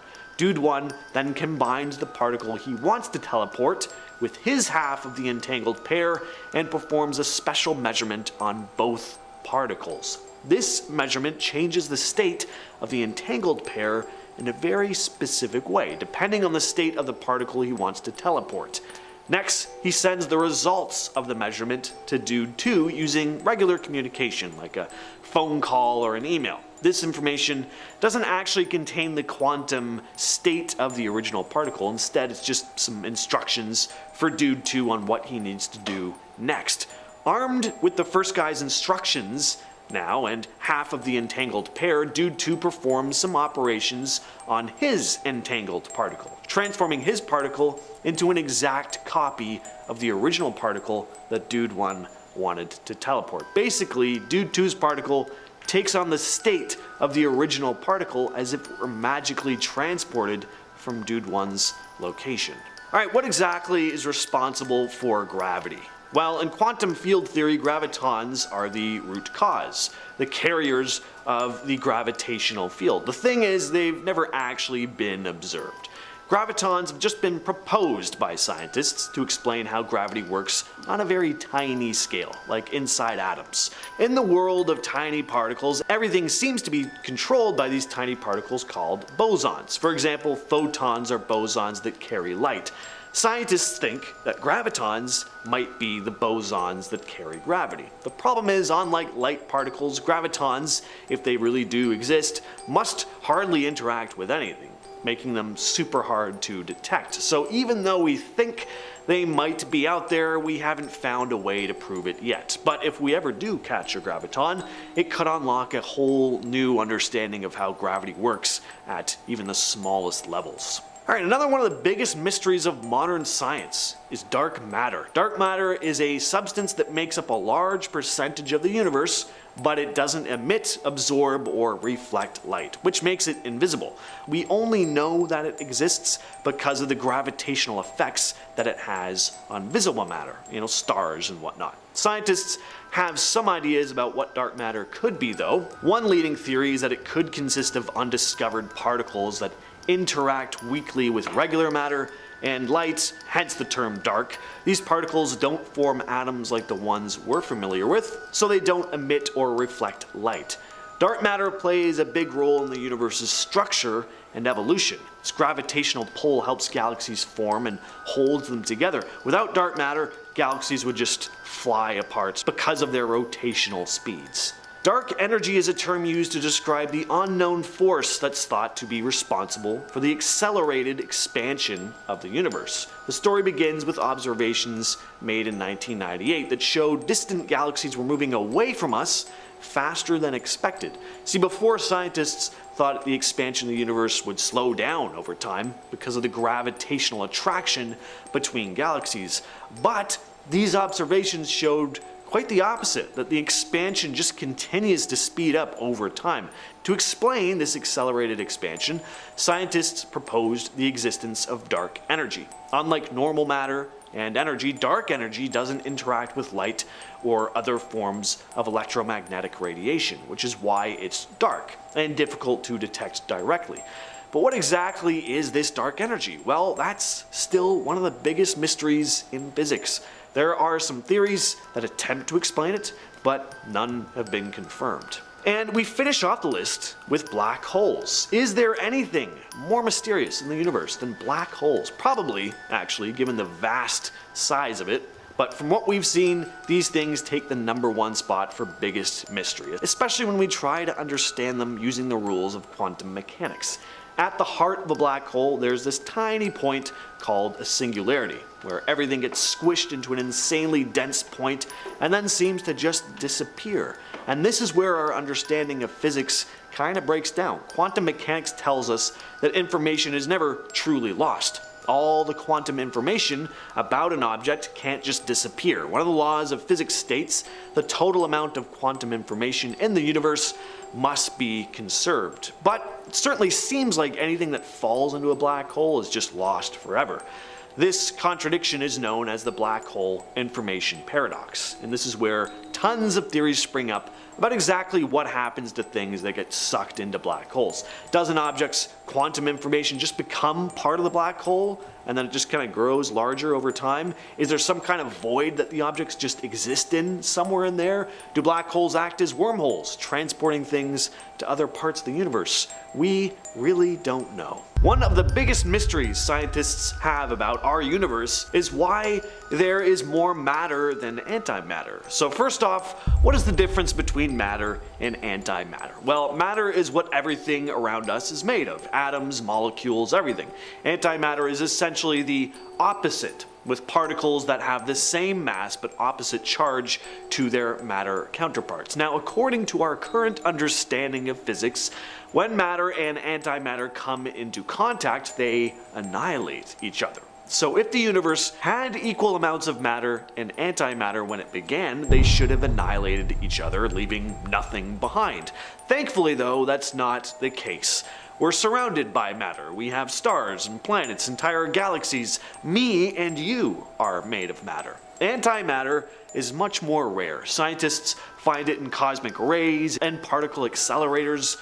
So this lopsidedness between matter and antimatter is a bit of a mystery. Scientists have been trying to figure out why there's this imbalance for decades. There are some theories, but none have been definitively proven yet. One idea is that maybe in the early universe during the Big Bang there were tiny differences in how matter and antimatter behaved. These differences could have led to a slight excess of matter, which then went on to form all the stuff we see today, but we really don't know for sure. Next up, we have quantum tunneling. So let's just pretend we have an electron trapped in an energy well. For the sake of this, we'll just imagine this well is like a valley surrounded by very tall mountainous hills. In theory, the particle would need enough energy to climb over the hills to escape the well. But that's not always the case. Quantum tunneling is this phenomena where particles pass through barriers that, according to physics, should be impossible to cross, even if a particle doesn't seemingly have enough energy to overcome a barrier. There's still a small probability that it'll just tunnel through anyway. This phenomenon is pretty important in various fields like electronics and nuclear physics. For example, it's the reason why electrons can escape from atoms in a process called electron emission. But why is quantum tunneling such a mysterious thing, you ask? Well, for one, it's just not how things work in our everyday experience. Like, we're not encountering objects spontaneously passing through barriers without any visible means of doing so. But at the quantum level, tunneling happens all the time. Another mystery is the question of why some particles tunnel and some don't. If we watch a pot of water on the stove, does it boil faster? If we stare at our fingernails long enough, will they grow faster? Of course not. I mean, that's just a preposterous idea, right? Well, not at the quantum level, apparently. The quantum Zeno effect is this strange phenomenon where frequent observation can actually prevent, say, an atom from changing or evolving. It's named after the Greek philosopher Zeno, who rejected the idea of space-time and motion. And this phenomenon is named after him because it does show how constant observation can make it seem like an atom isn't changing at all. Even though, if it wasn't constantly being measured, it would have changed, if that makes any sense at all. Yeah, this took me some time to wrap my head around. Let's look at it this way though. If you leave an atom alone, it can evolve or change freely according to the laws of quantum mechanics. For example, it might decay from an excited state to a lower energy state. But if you keep checking on it frequently, like shining a light on it, measuring it, you basically freeze its evolution. I don't know, pretty nuts. Electrons can exhibit both wave-like and particle-like behavior in a phenomenon known as wave-particle duality. So imagine you're watching a tennis ball being thrown at a wall. Normally you'd expect it to behave like a particle. It has a specific position and you can predict where it'll bounce, but if we shrink down to the quantum level and throw an electron at a barrier, it doesn't behave like a neat little particle. Instead, it spreads out like a wave passing through multiple holes in the barrier simultaneously. This duality means particles can have characteristics of both waves and particles depending on how we observe or measure them. When we're not looking, they behave like waves, spreading out and interfering with themselves. But when we try to measure them, they suddenly act like particles with specific positions. This is kind of hard to wrap our heads around because we're used to things being either one thing or another, not both at the same time. And to make things even more confusing, observing or measuring the particles can actually influence their behavior, as we stated before. This is the famous observer effect in quantum mechanics. It's as if the particles know when we're watching and change their behavior accordingly. What does this all mean in the grand scheme of things? I have no damn idea, but if scientists are intrigued and confused by it, then so am I. Since 2023, coral reefs around the world have been getting hit hard by unusually warm ocean weather. Scientists are calling it the biggest coral bleaching event ever recorded. About 84% of the world's reefs have been affected by this, from the Great Barrier Reef to the Caribbean. Coral bleaching happens when water gets too warm for too long. So the coral kicks out the algae, which gives it its color and food, so it's basically starving itself. If the water doesn't cool down soon enough, the coral dies. And since coral reefs support about 25% of all marine life, this isn't just bad for the ocean, it's a full-on crisis. What's making it worse is that this isn't just a freak event, it's happening because of long-term ocean warming from climate change, made even more intense by El Nino, a natural climate cycle that temporarily raises ocean temperatures around the world. So between long-term warming and this short-term boost, the reefs are taking a double hit. The heat just keeps building and the reefs can't recover fast enough. Entire ecosystems are at risk. Once they're gone, they don't come back easily, if at all. Hidden asteroids near Venus could be headed our way. It turns out Venus has a bunch of asteroids tagging along in its orbit, at least 20 of them. Scientists only recently found these things because they're usually lost in the glare of the sun, making them nearly impossible to spot from Earth. That's a problem because some of them have weird, unstable orbits that could eventually cross paths with us. One of them, called Zoosve, has already caught scientists' attention. It gets uncomfortably close to Earth from time to time, and if even one of these so-called city killer asteroids ever hits us, it would not be pretty. It'd cause serious damage. I mean, they're called city killers for a reason, right? So it sucks that we can't really track them that well, not only because the sun blocks our view, but because, tools we have can't really keep tabs on stuff in that part of the sky. That's why scientists are pushing for space-based observatories, satellites that could watch these things without being blinded by sunlight. Back in May of 2024, the sun let loose one of the biggest solar storms we've seen in decades. A surge of high-energy particles were fired straight towards the Earth. Normally, our planet's magnetic field handles this kind of thing, trapping most of that radiation inside the Van Allen belts, which are basically these two donut-shaped zones of charged particles wrapped around Earth. They kind of act as a force field, to put it as simply as I can, but this time a tiny NASA satellite called Elfin detected two brand new temporary radiation belts forming around Earth. One of them was filled with high-energy protons and was floating farther out than the usual belts. These new belts could have seriously messed with satellites and space equipment. They're like invisible minefields. A hit of that radiation can fry electronics. The good news is they eventually faded, but the fact that they appeared at all means that solar storms can temporarily reshape the environment around Earth. That's something we're gonna really need to consider for space travel and even people flying at high altitudes during these events.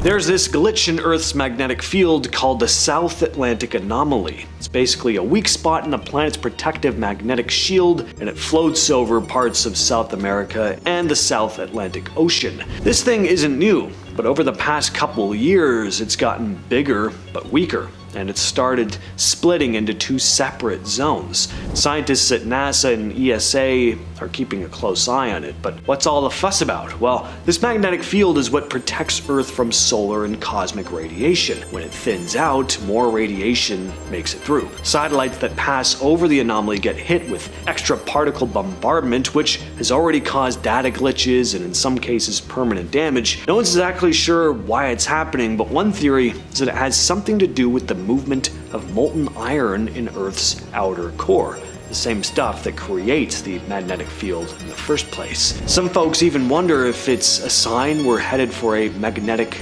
pole flip, which has happened before in Earth's history. So this is absolutely nuts. We've seen a lot of UAPs in the news so far this year, but this just takes things to a whole other level. So back in March in Buga, Colombia, this mysterious metal sphere about the size of a grapefruit was found sitting in a field. It weighed around 4.5 pounds and was made of multiple layers of metal with a tiny microchip buried in the center. I don't know why I'm saying was. It is. I mean, they have this sphere. These images of it are very real. Now, what got everyone talking though were the strange symbols on the surface of it. That and the fact that people said they saw the sphere zipping through the sky in the days leading up to it being found. So the symbols don't match any known language, but they look almost ancient or alien-like. Scientists and engineers examined the thing, and while it clearly wasn't just a chunk of scrap metal, nobody could agree on where it came from. So far, no one's claimed it. No factories nearby made anything like it, and it wasn't a leftover from any known satellite or drone. So what the hell is this thing?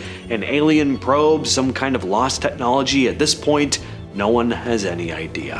In late 2024, scientists spotted something very strange. Earth had picked up a second moon. So a small asteroid about 10 meters wide was temporarily caught by our planet's gravity and orbited us for nearly 2 months before drifting away into space. The object, named 2024 PT5, is believed to actually contain material from the moon itself, meaning it could be a chunk that broke off during a past impact and ended up circling Earth. These kinds of temporary moons are extremely rare though, and most go completely unnoticed. On Christmas Day in 2024, in the small town of Kilcoman in Ireland, a father and son saw something very strange in the sky at around 6:09 p.m. They described seeing this group of star-like lights behaving in a way that stars definitely should not.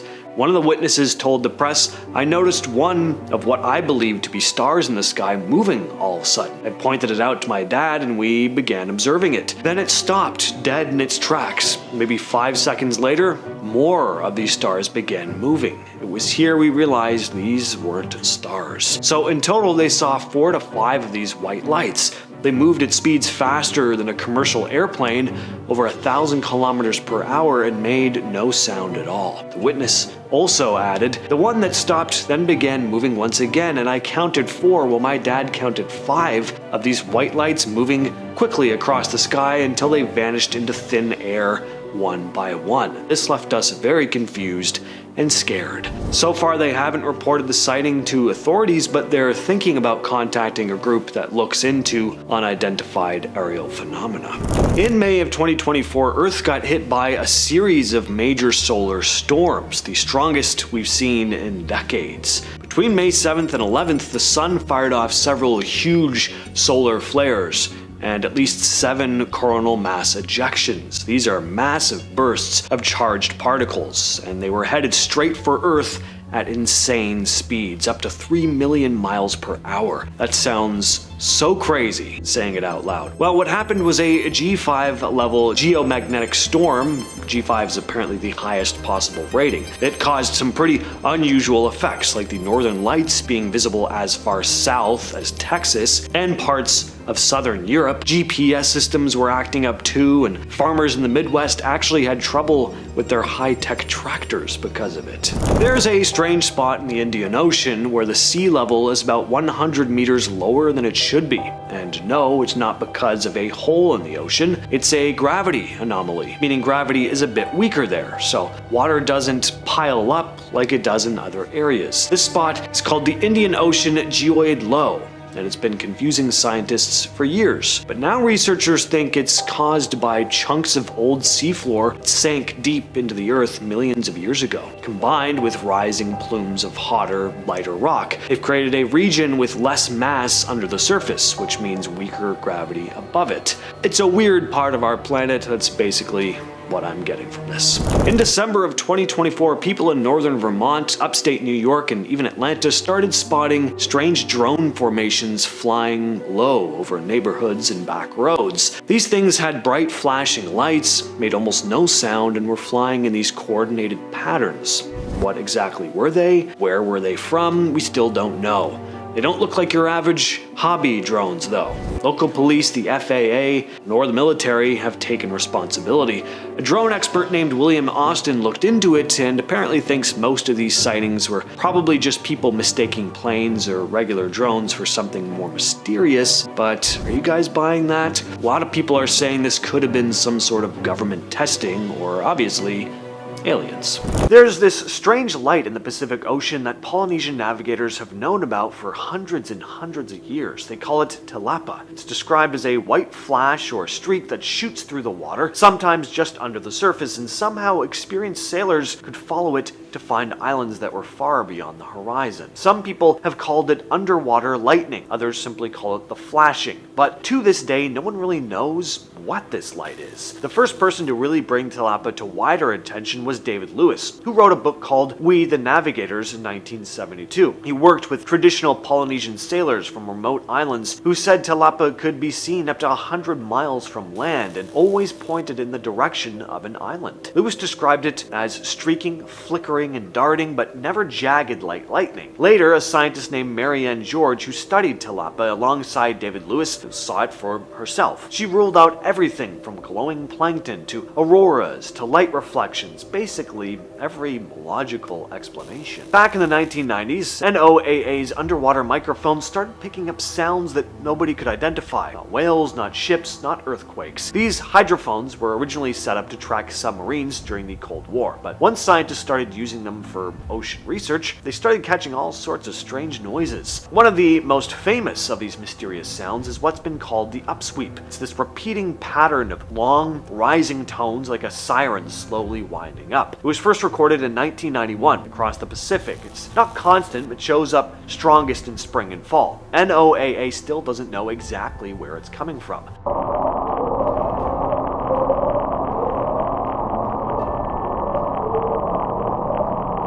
And there's Julia, recorded in 1999. It's this eerie moan that lasted about 15 seconds. The sound was so powerful it was picked up by sensors thousands of miles apart. For years, people thought it might be a massive sea creature, but a lot of scientists now think it could have been an iceberg scraping against the seafloor. Still though, no one can prove it for sure.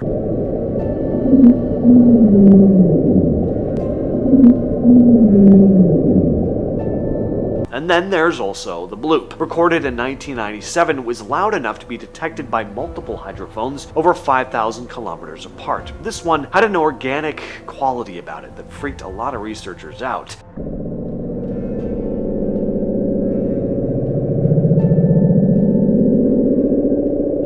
Today, most agree it probably came from ice quakes, the sound of huge chunks of glaciers breaking apart underwater, but again, no one can be 100% certain. Rogue waves are one of those things sailors used to talk about that no one really believed, until they started getting caught on camera. These aren't tsunamis or regular storm waves, they're single massive walls of water that just come out of nowhere. They can reach over 80 feet high, sometimes doubling the size of any other wave around them. Ships have reported getting hit by waves so tall they crushed steel doors, snapped antennas, ripped entire bridges off tankers. For a long time, scientists thought these stories were exaggerated. Until 1995, when the Dropner oil platform in the North Sea recorded a rogue wave 84 feet tall on New Year's Day. What makes them so disturbing is that no one fully understands how they form. One theory is what's called nonlinear wave interference, where smaller waves suddenly sync up and kind of combine their energy into one massive wave. Kind of like in Power Rangers. All the Zords come together to form the Megazord. Anyway, when this happens, ocean currents and wind can make it even worse, focusing all that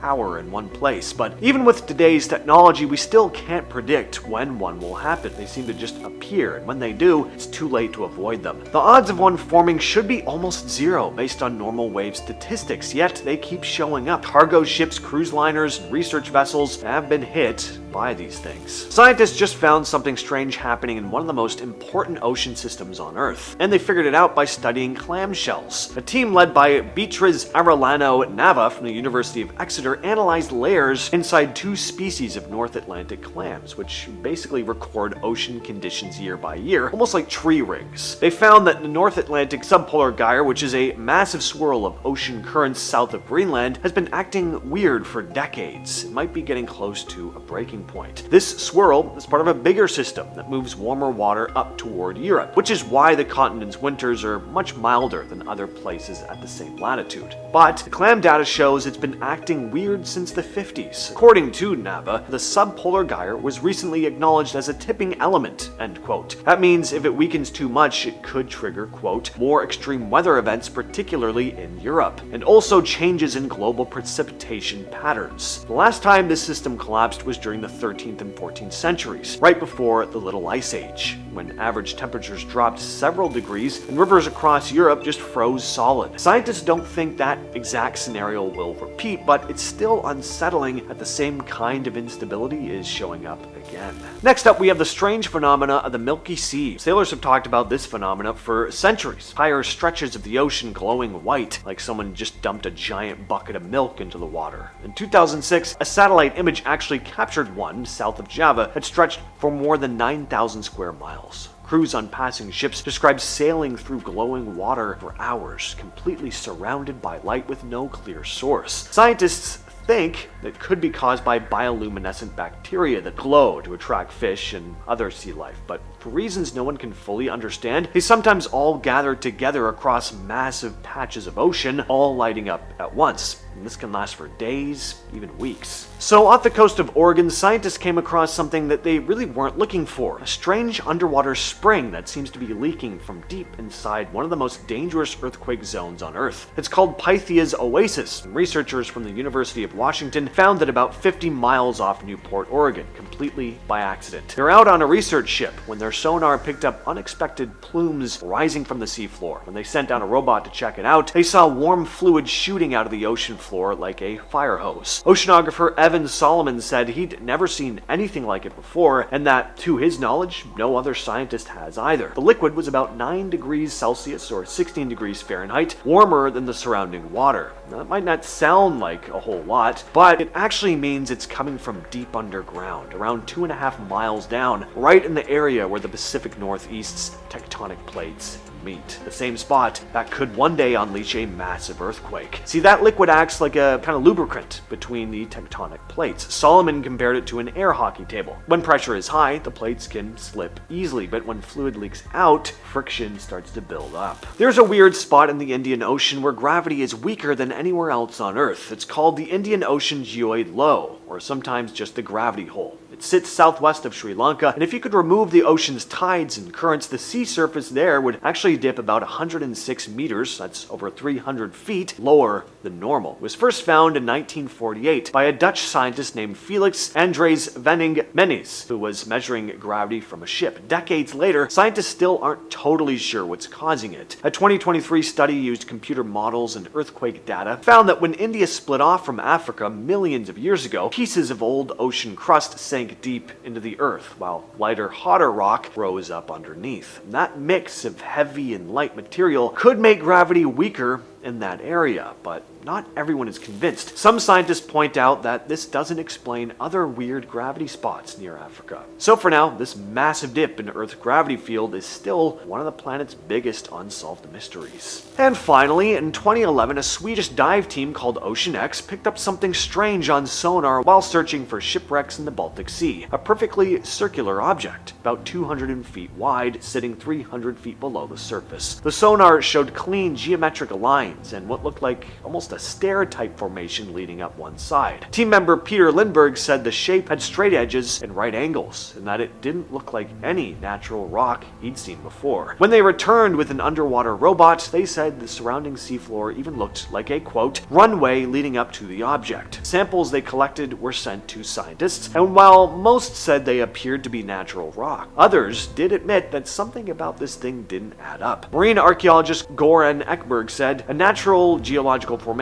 can't be ruled out, but I agree the finding looks weird since it's completely circular. And Martin Jacobson, a marine geologist from Stockholm University, said he'd need, quote, more material before making an official statement. So, sure, it could just be an oddly shaped rock formation, but nobody's officially proven what the Baltic Sea anomaly really is. 2 miles under the Gulf of Alaska, scientists pulled up a smooth golden orb that looked like an alien egg, and even after studying it, scientists still don't know what it is. And in the middle of the Pacific, sailors have seen a mysterious white flash called Telepa, a streak of light that somehow points straight toward distant islands, with no explanation of how or why it exists. This is disturbing sea phenomena scientists still can't explain. Off the coast of central California, there's a stretch of seafloor that's full of these mysterious holes. It's called the Sur Pockmark Field, about 500 square miles of strange, perfectly round craters. For years, scientists figured these holes, which are about 16 feet deep and up to 600 feet wide, were made by methane bubbles leaking up through the mud. That theory fell apart when researchers from the Monterey Bay Aquarium Research Institute, Stanford, and the United States Geological Survey sent underwater robots to actually check it out. There were over 5,200 craters, and each one was almost perfectly spaced apart. It was like someone had used a ruler to place them. Even stranger, when they dug into the seafloor, there was no trace of methane anywhere. What they found were layers of mud interrupted by sheets of sand, the kind that forms after huge underwater landslides called sediment gravity flows. Basically, something massive must have ripped through this area thousands of years ago, digging out the holes and then leaving sand and mud behind. The tops of the holes got covered again, but round shapes stayed, which is why you can still see them today. But according to scientist Eve Lundstedt, Lunston, we were unable to determine exactly how these pockmarks were initially formed. So why the holes formed is still a mystery, but at least they've figured out why the holes are still visible. In August of 2023, a team aboard the National Oceanic and Atmospheric Administration ship Okeanos Explorer came across a mysterious golden dome stuck to a rock 2 miles under the Gulf of Alaska. One of the videographers on the dive first called it a yellow hat, but as the camera zoomed in, it looked more like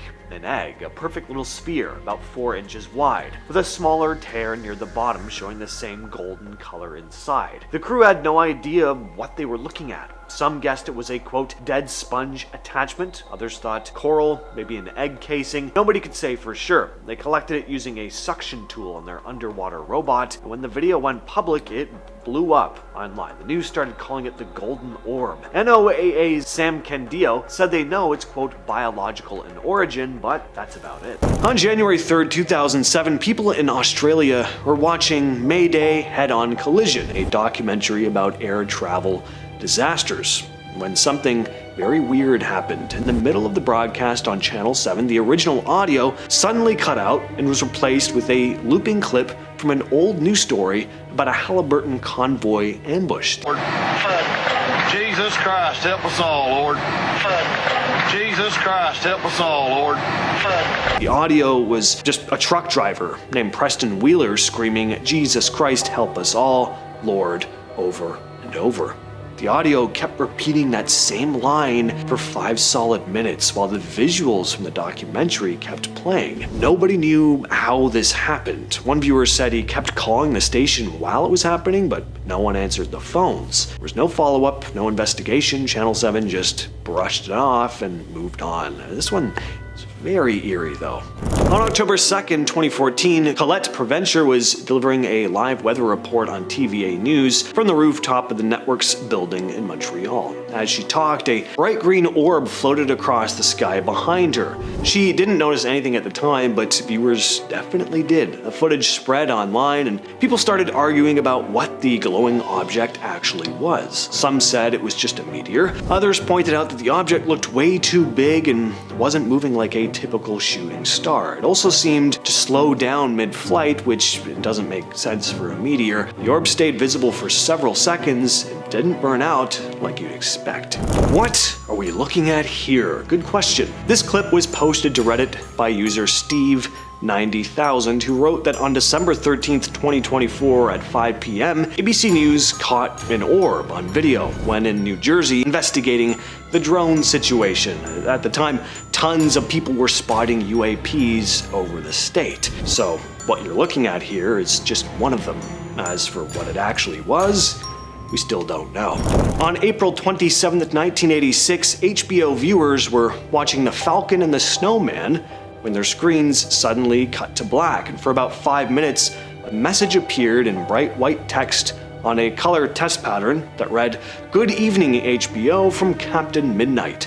$12.95 a month? No way." The broadcast had been hijacked. The person behind it was John R. McDougall, a satellite engineer who was frustrated with HBO's pricing, which he felt was unfair to satellite dish owners who had to pay monthly fees for content that used to be free. McDougall later admitted that he'd used his own satellite equipment at a Florida transmission site to briefly override HBO's signal. He knew exactly how to aim his dish and transmit at just the right frequency to cut into their feed. Authorities launched an investigation, and within a few months, he was caught. He was fined and given probation, so yeah, the guy was identified, but I just had to bring this one up. The fact that this guy successfully interrupted one of the largest cable networks without immediate detection is pretty nuts. This is one of the most high-profile broadcast intrusions in US history. In 2021, Sam Hessler, a reporter for CBS 6, was doing a live morning segment from Greenbridge Cemetery in Saratoga County, New York. At the time, everything seemed perfectly normal. Nobody on set noticed anything unusual. It wasn't until later that day when a viewer contacted the station saying they'd seen something strange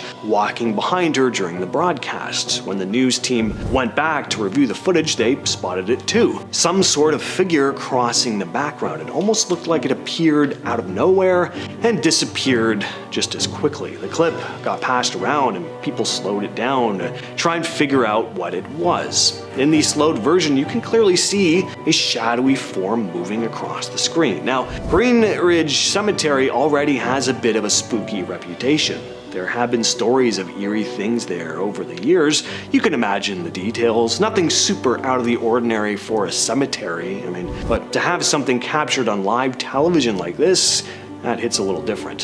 The reptilian conspiracy is one of the more out there theories floating around, but somehow it's got a pretty big following, partly thanks to supposed footage of it. The idea is that some of the world's most powerful people, your politicians, singers, actors, that they're not actually human, that they're instead these shape-shifting reptilian creatures wearing human skin suits as a disguise while secretly pulling the strings behind all the world's biggest decisions. What's kept this conspiracy alive for so long is what some claim to be video evidence. Over the years, live TV has supposedly caught these lizard people slipping up. There are clips of news anchors and politicians where their pupils briefly look like vertical slits instead of round human eyes. Sometimes their faces seem to glitch, momentarily revealing what looks like snake-like patches of skin underneath. Plenty of people have slowed these clips down, zoomed in, and picked apart the footage frame by frame, and then posted top 10 lists online talking about it. Well, I gotta talk about it. I know it, you know it, but that's because this is the wildest live broadcast hack in history, the Max Headroom incident, still unsolved. On November 22nd, 1987, on the evening news on WGN in Chicago, the screen suddenly cut to a man wearing a Max Headroom mask, a character from a TV show around that time. The man didn't say anything at first, he just stood there as this background behind him was spinning around, making strange movements, and you also hear a bit of a buzzing noise. The station quickly cut the feed, got back to the news. It only lasted about 20 seconds, but that wasn't the end of it. Just 2 hours later, during a broadcast of Doctor Who on the local PBS station, the same masked man took over again, and this time he started talking, mumbling phrases that made no sense, mocking TV personalities, even getting spanked with a fly swatter by someone off camera. It's a mix of emotions watching this footage. It's undoubtedly eerie, but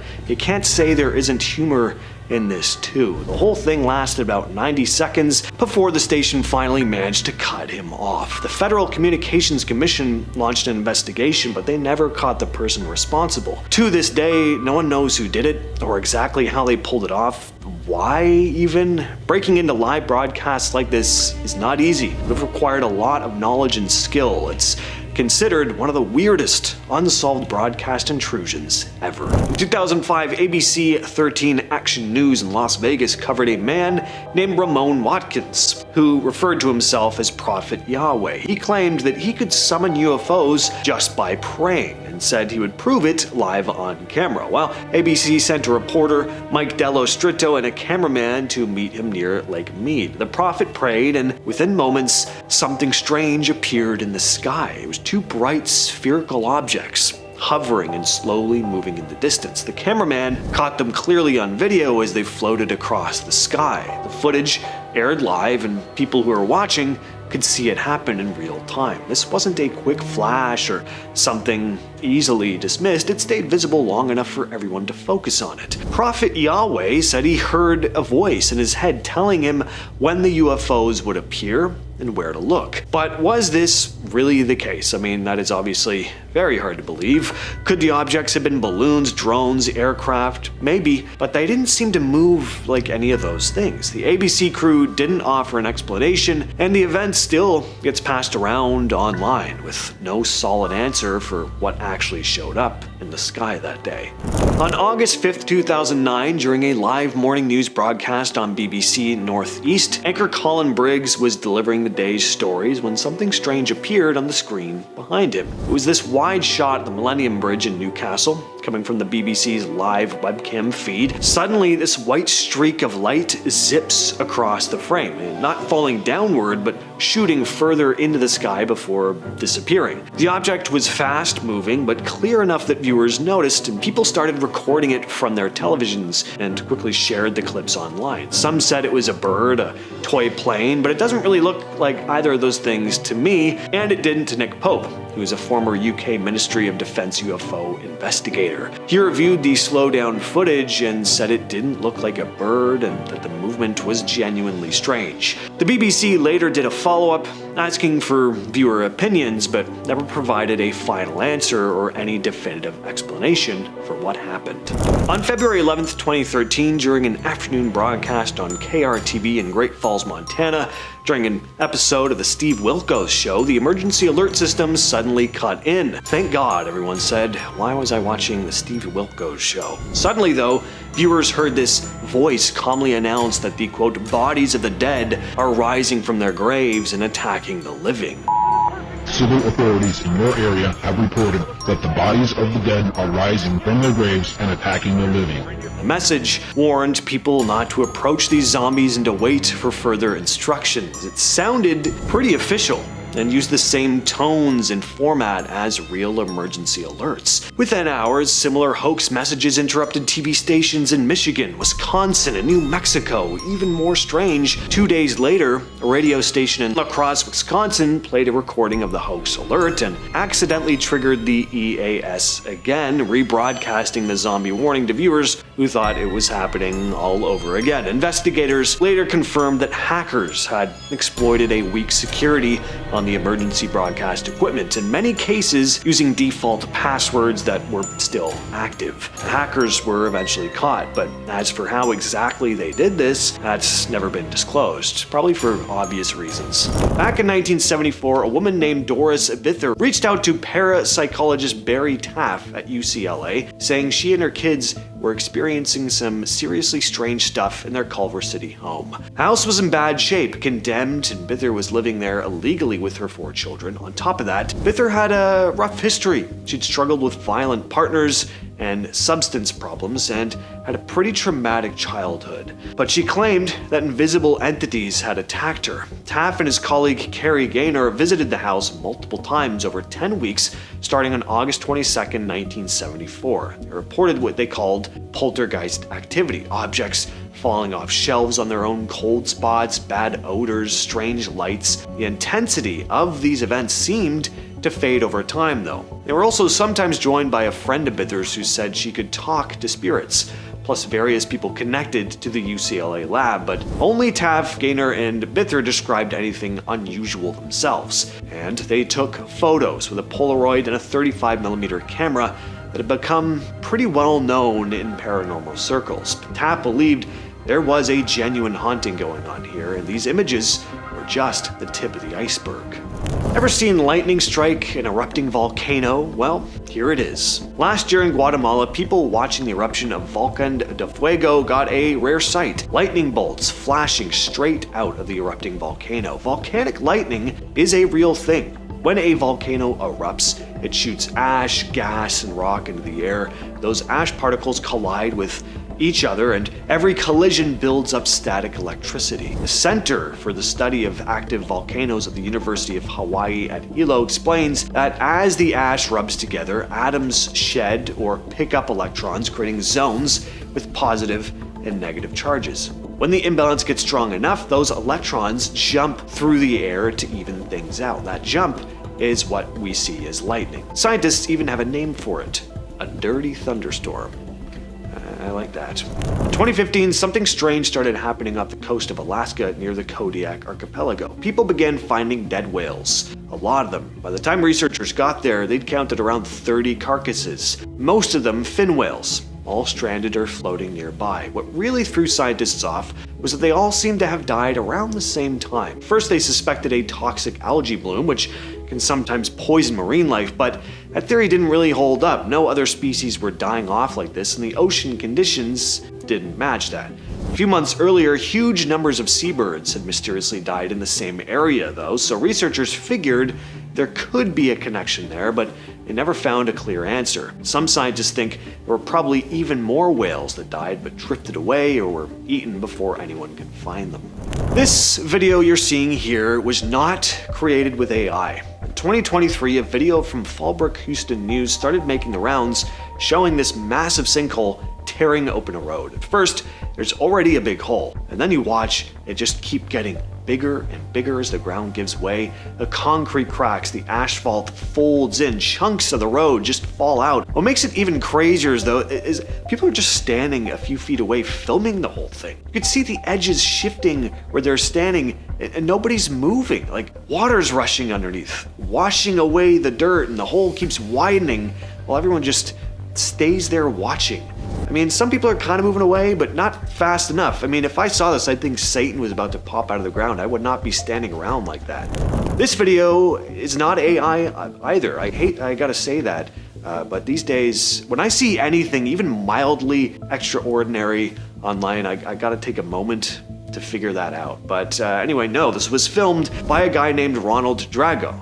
Looks like a sea serpent, but it's actually a massive sturgeon. I mean, it's basically a sea serpent, though. Look at the size of this thing. Sturgeons have been around since the Jurassic period as well, and they haven't changed much since then. Some of them can reach lengths of over 20 feet and weigh more than 1,000 pounds, which puts them in the same size range as a great white shark. They're bottom feeders, mostly eating small fish and crustaceans, and they're not dangerous on purpose, but because of their size, they can be. There have been real cases of sturgeons leaping out of the water and hitting people on boats. Let's talk about another creature, smaller, but possibly stranger, the hairy frog found in Central African forests. I had no idea these things existed, and they had to be the creepiest frog species I've ever heard of. I mean, look at this thing. Hairy frogs, also known as horror frogs or wolverine frogs, are really cool, but not your typical cute kind of frog. These things have a very bizarre defense mechanism, for a frog anyway, but I'll get to that in a minute. So these frogs get their name because they have what looks like hair on the sides of their bodies and thighs. It isn't actually hair though, it just has the appearance of it. It's actually called dermal papillae, which contains blood vessels. So the hair-looking stuff is thought to help them breathe better. So how do they get the Wolverine nickname? Well, this is pretty cool. So these frogs have the ability to break their own bones. So when they're threatened, they can force the bones in their toes through the skin, essentially creating claws like Wolverine. Pretty wild. On May 24th, 2024, Peng Yuzheng was testing some new paragliding gear when a freak updraft called a cloud suck pulled him straight up into the sky. He ended up 27,800 feet above the earth, basically cruising at the altitude of commercial airliners. He had a camera on his glider, so the whole terrifying experience was caught on film. In the video, he's flying through a cloud, his face and body coated in ice. He said he couldn't see where he was going. Without the compass, I wouldn't have known which way I was going. I thought I was flying straight, but in reality, I was spinning, he said. He tried to descend, but the updraft just kept pulling him higher. I wanted to come down quickly, but I just couldn't. I was lifted higher and higher until I was inside the cloud, he continued.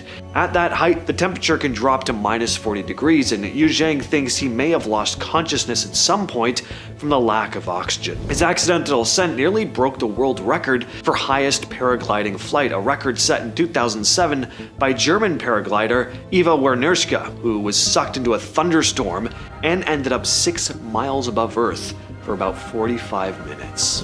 In March 2025, Myanmar was hit by a 7.7 magnitude earthquake, and for the first time ever, a rupture in the Earth's crust was caught on camera. The footage comes from a surveillance camera in Mandalay, the country's second largest city. At first, you could just see a property gate trembling as the quake starts, cracks forming in the concrete. But then on the right-hand side of the frame, the driveway literally slides along the ground. Scientists say this is the first time fault line motion has been recorded like this. California-based earthquake geologist Wendy Bohan told the media, "My jaw hit the floor. We have laboratory models of it, but all of those are far less complex than the actual natural system. so to see it actually happening was mind-blowing. Judith Hubbard, an assistant professor at Cornell, said she keeps rewatching it.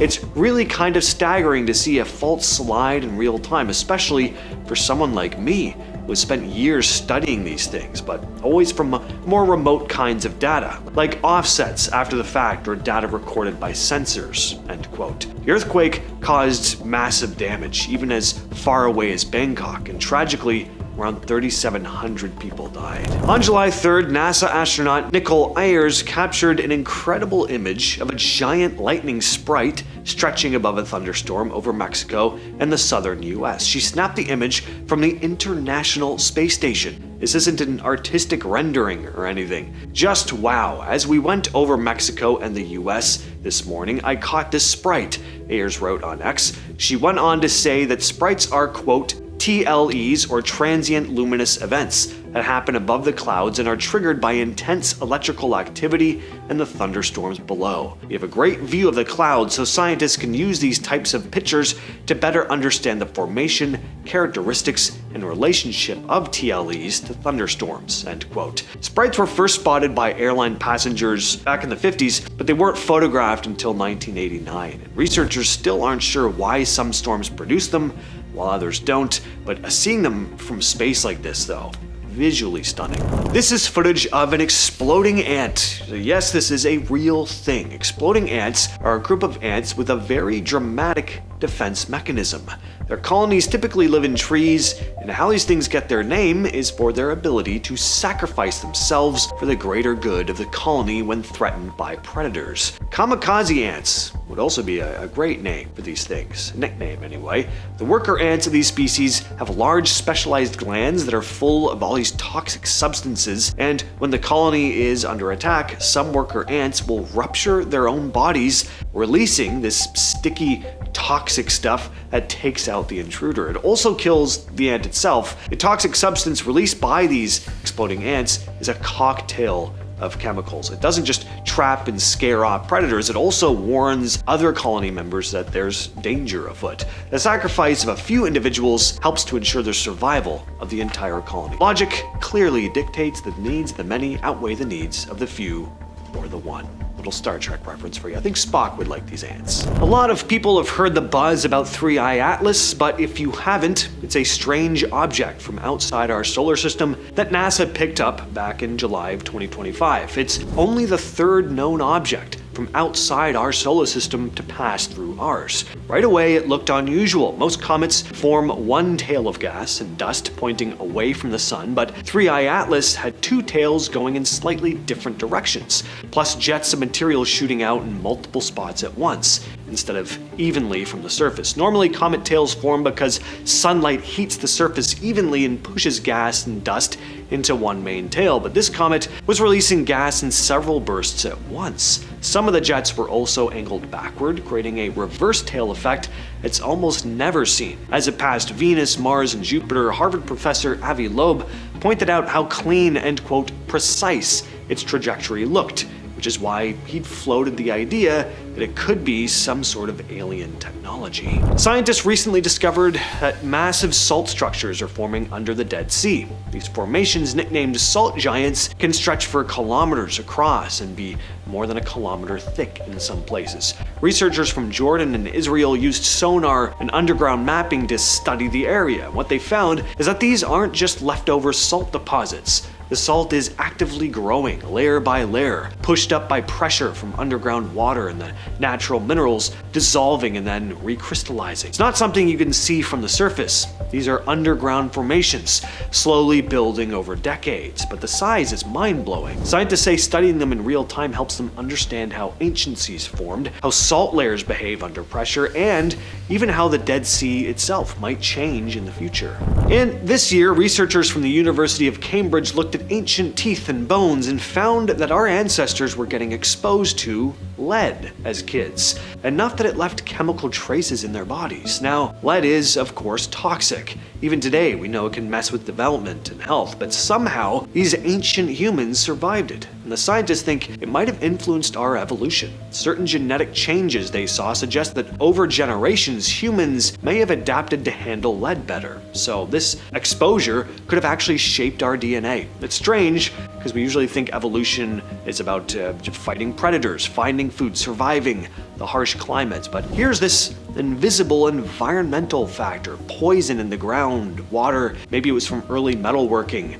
It pushed humans to adapt over thousands of years. Are we living in a simulation? I've asked that question many times on the channel, but according to these scientists, no, we are not. This year, physicists at the University of British Columbia, Okanagan, Dr. Mir Faisal, Dr. Lawrence Krauss, Arshid Shabir, and Francisco Marino published a paper making some pretty strong arguments against the simulation theory. The idea is that a simulation would have to follow a set of rules, like a program running on a computer. But the team showed that reality works on principles that can't be fully reproduced by any program. There are truths about the universe that can't be reached just by following rules, no matter how complex the system is. The researchers describe a deeper layer of reality called the Platonic realm, which is the foundation beneath space and time. Even that layer can't be recreated in a simulation because it operates in a kind of understanding that doesn't follow step-by-step instructions. The laws that create space and time themselves depend on this deeper layer. As Dr. Krauss explained, a complete and consistent description of reality requires something deeper, a form of understanding that can't be captured by any program or simulation. Of course, I'm trying to sum all this research up into a small blurb in a top 10 video, but according to these scientists, no machine, no matter how advanced, could ever recreate the full universe. Reality itself is too deep, too complex, and works in ways that go beyond any set of rules a computer could follow. In 2025, a team of scientists led by Lu Li, a physicist at the University of Michigan, made a really weird discovery about a material called ytterbium boride, or YBB12. Normally, this is an insulator. It shouldn't let electricity flow at all, but under super strong magnetic fields, about 35 times stronger than an MRI, the material started acting like a metal. Here's what was happening. Inside the material, electrons were oscillating like tiny springs in response to the magnetic field. This normally only happens in metals, where electrons move around freely. Li's team found that the effect wasn't just happening on the surface, it was coming from the bulk of the material deep inside. That's a huge deal, because it means the whole insulator was behaving like a conductor. According to Li, quote, "I would love to claim that there's a great application, but my work keeps pushing that dream further away. But what we found is still really bizarre and exciting. Basically, they don't know what's causing it, but they're clearly observing it. The experiments involved over a dozen scientists from the US and Japan, all using the world's most powerful magnets at the National Magnetic Field Laboratory. In northern Saudi Arabia, archaeologists found some insane ancient rock art showing how humans survived in the desert over 12,000 years ago. An international team working with the Saudi Ministry of Culture found more than 60 panels with 176 engravings across 3 sites. The carvings show animals like camels, gazelles, ibex, and aurochs. And a lot of them are life-size, some over 10 feet long and over 6.5 feet tall. They were made between 12,800 and 11,400 years ago, during a time when temporary lakes and rivers had returned after a long dry spell, which explains how humans were able to live out in the desert. And these panels aren't hidden away in caves, they're carved into huge cliff faces, some up to 128 feet high. Dr. Maria Guagnan from the Max Planck Institute said, "These large engravings are not just rock art, they were probably statements of presence, access, and cultural identity," end quote. Scientists at EPFL, a big research school in Switzerland whose full name I can't even attempt to pronounce, discovered that some bacteria have tiny holes called nanopores that act a little like a brain. Normally these holes let tiny charged particles called ions pass in and out of cells. In humans, pores like this help fight off germs, and in bacteria, it can act like little weapons that poke holes in other cells. These nanopores do two weird things: one-way flow, where ions go through easily in one direction, and closing and opening. Sometimes the pore suddenly shuts off, stopping ions from moving, then opens again. The EPFL team, led by Matteo Del Pararo and Alexandra Radnovic, studied a bacterial pore called the aerosol. They changed the charges inside the pore in 26 different ways and watched how ions moved. They found that one-way flow happens because the charges inside guide the ions. The closing happens when too many ions pile up and disturb the charges, making the pore temporarily collapse. They also discovered that these pores can essentially learn from repeated electrical pulses, like brain cells learning from signals. That means one day scientists might be able to build tiny processors that work like brains using these nanopores. So even bacteria, which we usually think of as super simple, have tiny parts that almost mimic thinking or memory. In November 2025, scientists at Jiangnan University in China published a study showing that they successfully turned a fungus into a meat substitute, which sounds super gross, but this is some genuinely cool research. The team, led by Zhao Lu and Zhao Wu, used CRISPR gene editing to remove two genes in a fungus called Fusarium venenatum. The result is a new fungus strain that grows faster, uses 44% less sugar for the same amount of protein, 88% more quickly than the original. It's also easier for people to digest and has a kind of meat-like flavor and texture. Now, does a lab-grown fungus burger sound appetizing to me? Not particularly, but this could be a viable option in the near future. See, compared with raising chickens for protein, this new fungus uses way less land and water and cuts greenhouse gas emissions by up to 60%. Animal farming, even with chickens, uses a lot of land, water, and feeds. So scientists argue we need alternatives to animal products that are going to be better on the planet. In late 2025, researchers at the University of Missouri announced they discovered a brand new genetic disorder. The condition was first spotted in two siblings who had the same strange symptoms. Their muscles kept getting weaker, their coordination was off, and their feet started to deform over time. Doctors had no idea what was causing this, but when scientists studied the family's DNA, they found a mutation in a single protein called NAMPT, which stands for this. Seriously?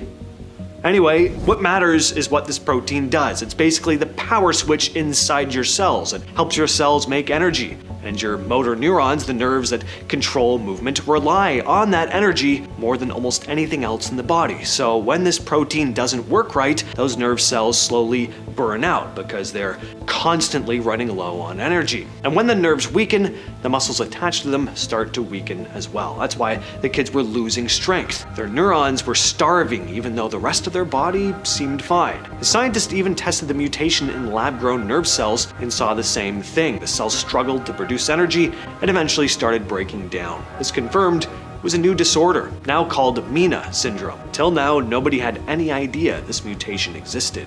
On November 17, 2025, a massive red ring appeared in the sky above Pozzagno, a small town in northern Italy. Photographer Walter Benotto captured the image you're looking at right now. Scientists identified it as a rare phenomenon called an ELVE, or ELV. It's a flash of light caused by a lightning strike that travels upward into the upper atmosphere, creating a glowing ring far above the ground. It's completely natural, but it is extremely rare. Most people never get to see one. So what makes this especially unusual is that this one small town in Italy had a similar red halo appear before in 2022.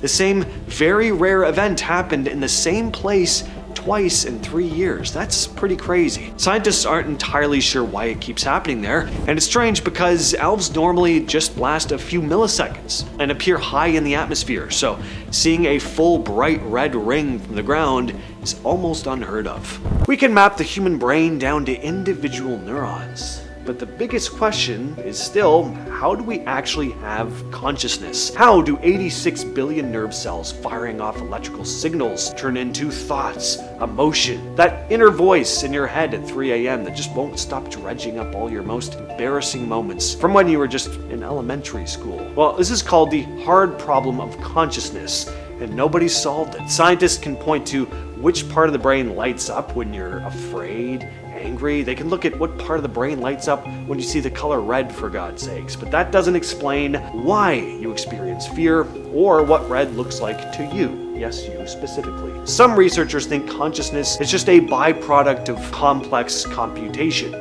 So like the brain is just crunching numbers so intensely, it's always working, and so self-awareness could just come out of that in the process. Others argue it's something more fundamental, maybe woven into the universe itself. Now, you may be thinking, well, I mean, who cares why our brains work?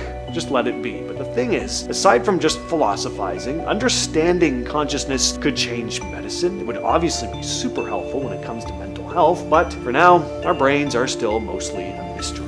When you think about what makes you, you probably don't picture the trillions of bacteria, viruses, and fungi living inside your body, because who really wants to think about that? But they're a huge part of the story. I'm talking about what's called the microbiome. Scientists have discovered it can influence almost everything: digestion, immunity, weight, mood. I mean, some studies have found that certain gut bacteria can affect anxiety or depression. Others show the microbiome plays a role in diseases like diabetes and cancer, but everyone's microbiome is unique, like a fingerprint. And while we know it's important, the details are still a bit fuzzy. Which microbes matter the most? How do they work together? Can we actually change them on purpose to stay healthier? This is kind of crazy to think about, but in a way, each of us is more like an entire ecosystem rather than a single organism. In 2006, scientists dredging the waters of Iceland pulled up a clam that looked ordinary at first glance, but when they counted its growth rings, they realized it was 507 years old. Older than Shakespeare, older than the printing press. They nicknamed it Ming because it was born during China's Ming Dynasty.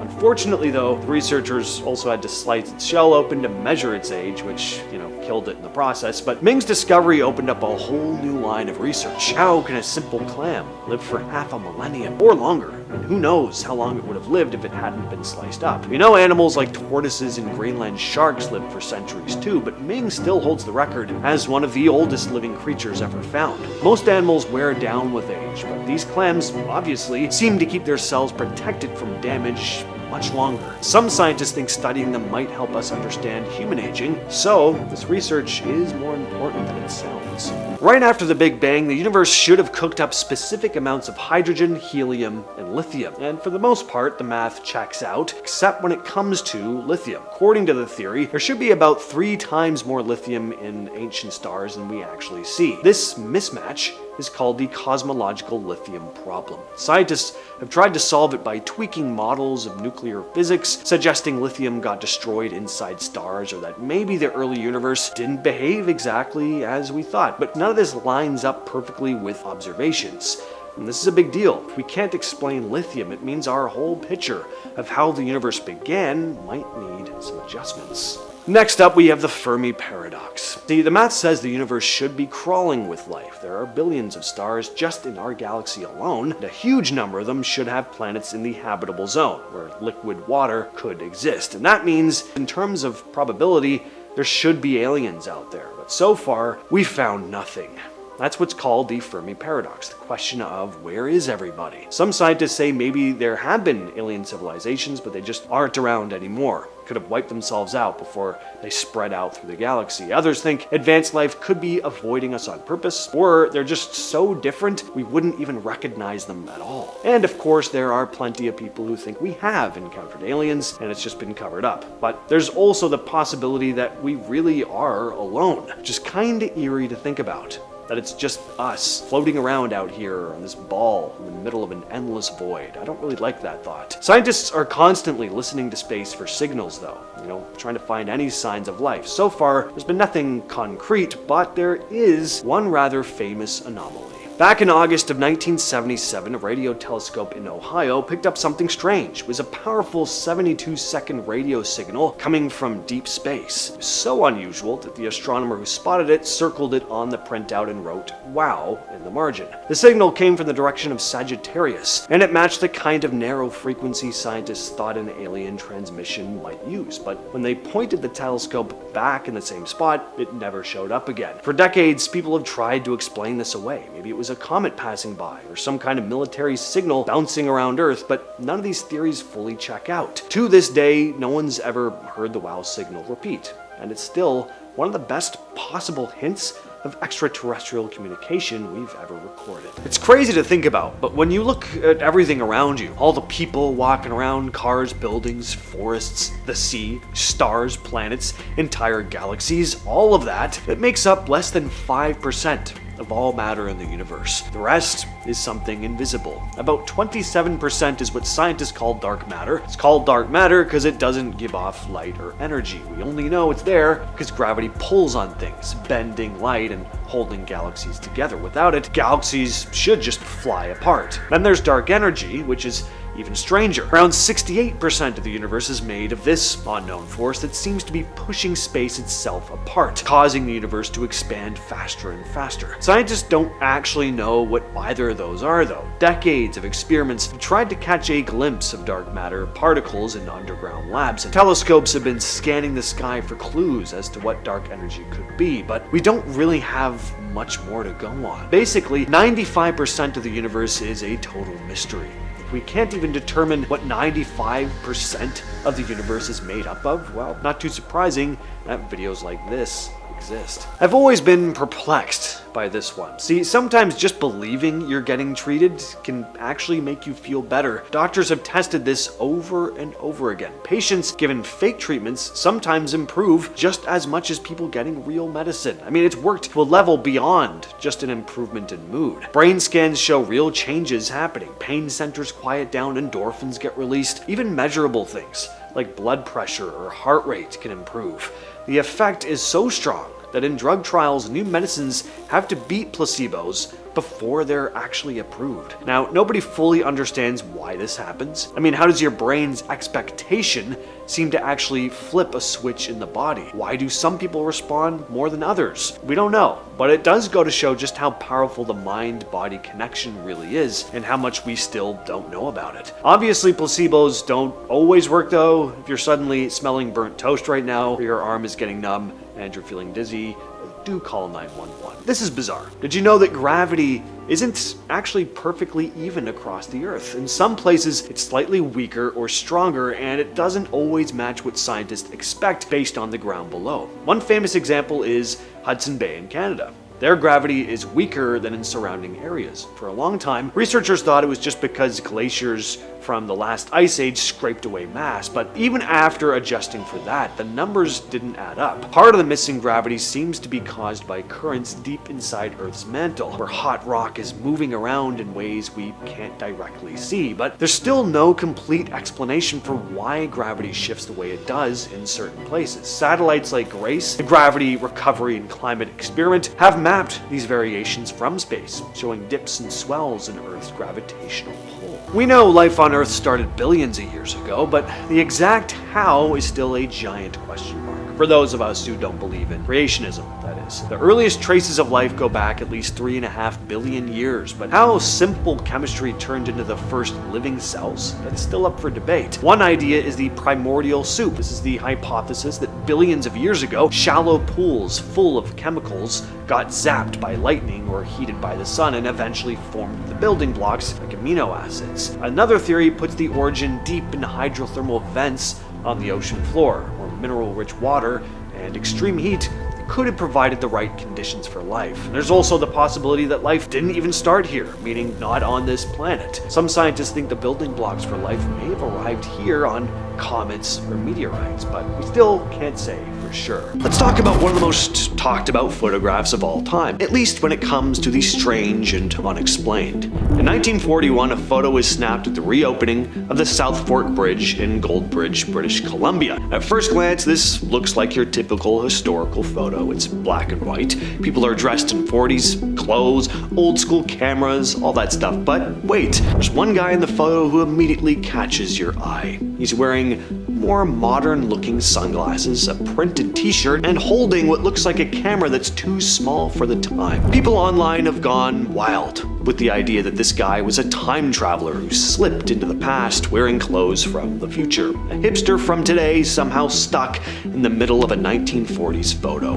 A pretty wild and far-fetched idea, and of course some people have tried to debunk this one, saying the sunglasses were actually a style from the 1920s. The printed t-shirt, well, on closer look, turns out it's just a sweater with a sports emblem on it. As for his camera, it was smaller than most, but portable cameras did exist back then. Boring, right? Well, sure, maybe all of that makes sense, but it doesn't stop people from wondering. Cause the guy does just stick out like a sore thumb, and at the end of the day, there's no way we can really know for sure. And that's not the only supposed time traveler captured on camera. There's also the story of Chaplin's time traveler. Take a look at this video here and see if you can spot anything odd, aside from the zebra statue. Yeah, see the woman walking in the background? Looks like she's holding something to her ear, right? Almost like a cell phone. Now, it's easy to look past this. I mean, cell phones are so common now that they almost seem like extensions of our bodies, but yeah, people didn't have cell phones back in the 1920s.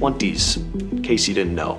Back in October of 2010, a filmmaker named George Clark uploaded a clip to YouTube titled Chaplin's Time Traveler. In the video, he's analyzing a bonus feature from the 1928 Charlie Chaplin movie The Circus. The clip shows footage from the movie's Los Angeles premiere, and if you look closely, there's that woman walking by holding what appears to be a strange device to her ear. Clark thought she was talking into a mobile phone, something that definitely wouldn't have existed in 1928. So it got people talking. Was this footage of a time traveler? Had this woman slipped into an alternate timeline from the future? Well, it's probably exactly what happened, but some people have some other, more out there ideas. Nicholas Jackson, for example, an associate editor at The Atlantic, pointed out that the woman could have just been using a portable hearing aid. This was a very new piece of technology at the time, so it wasn't common to see, but it is possible. But, I mean, isn't time travel, or the idea that this was a woman crossed over from another reality, more plausible to you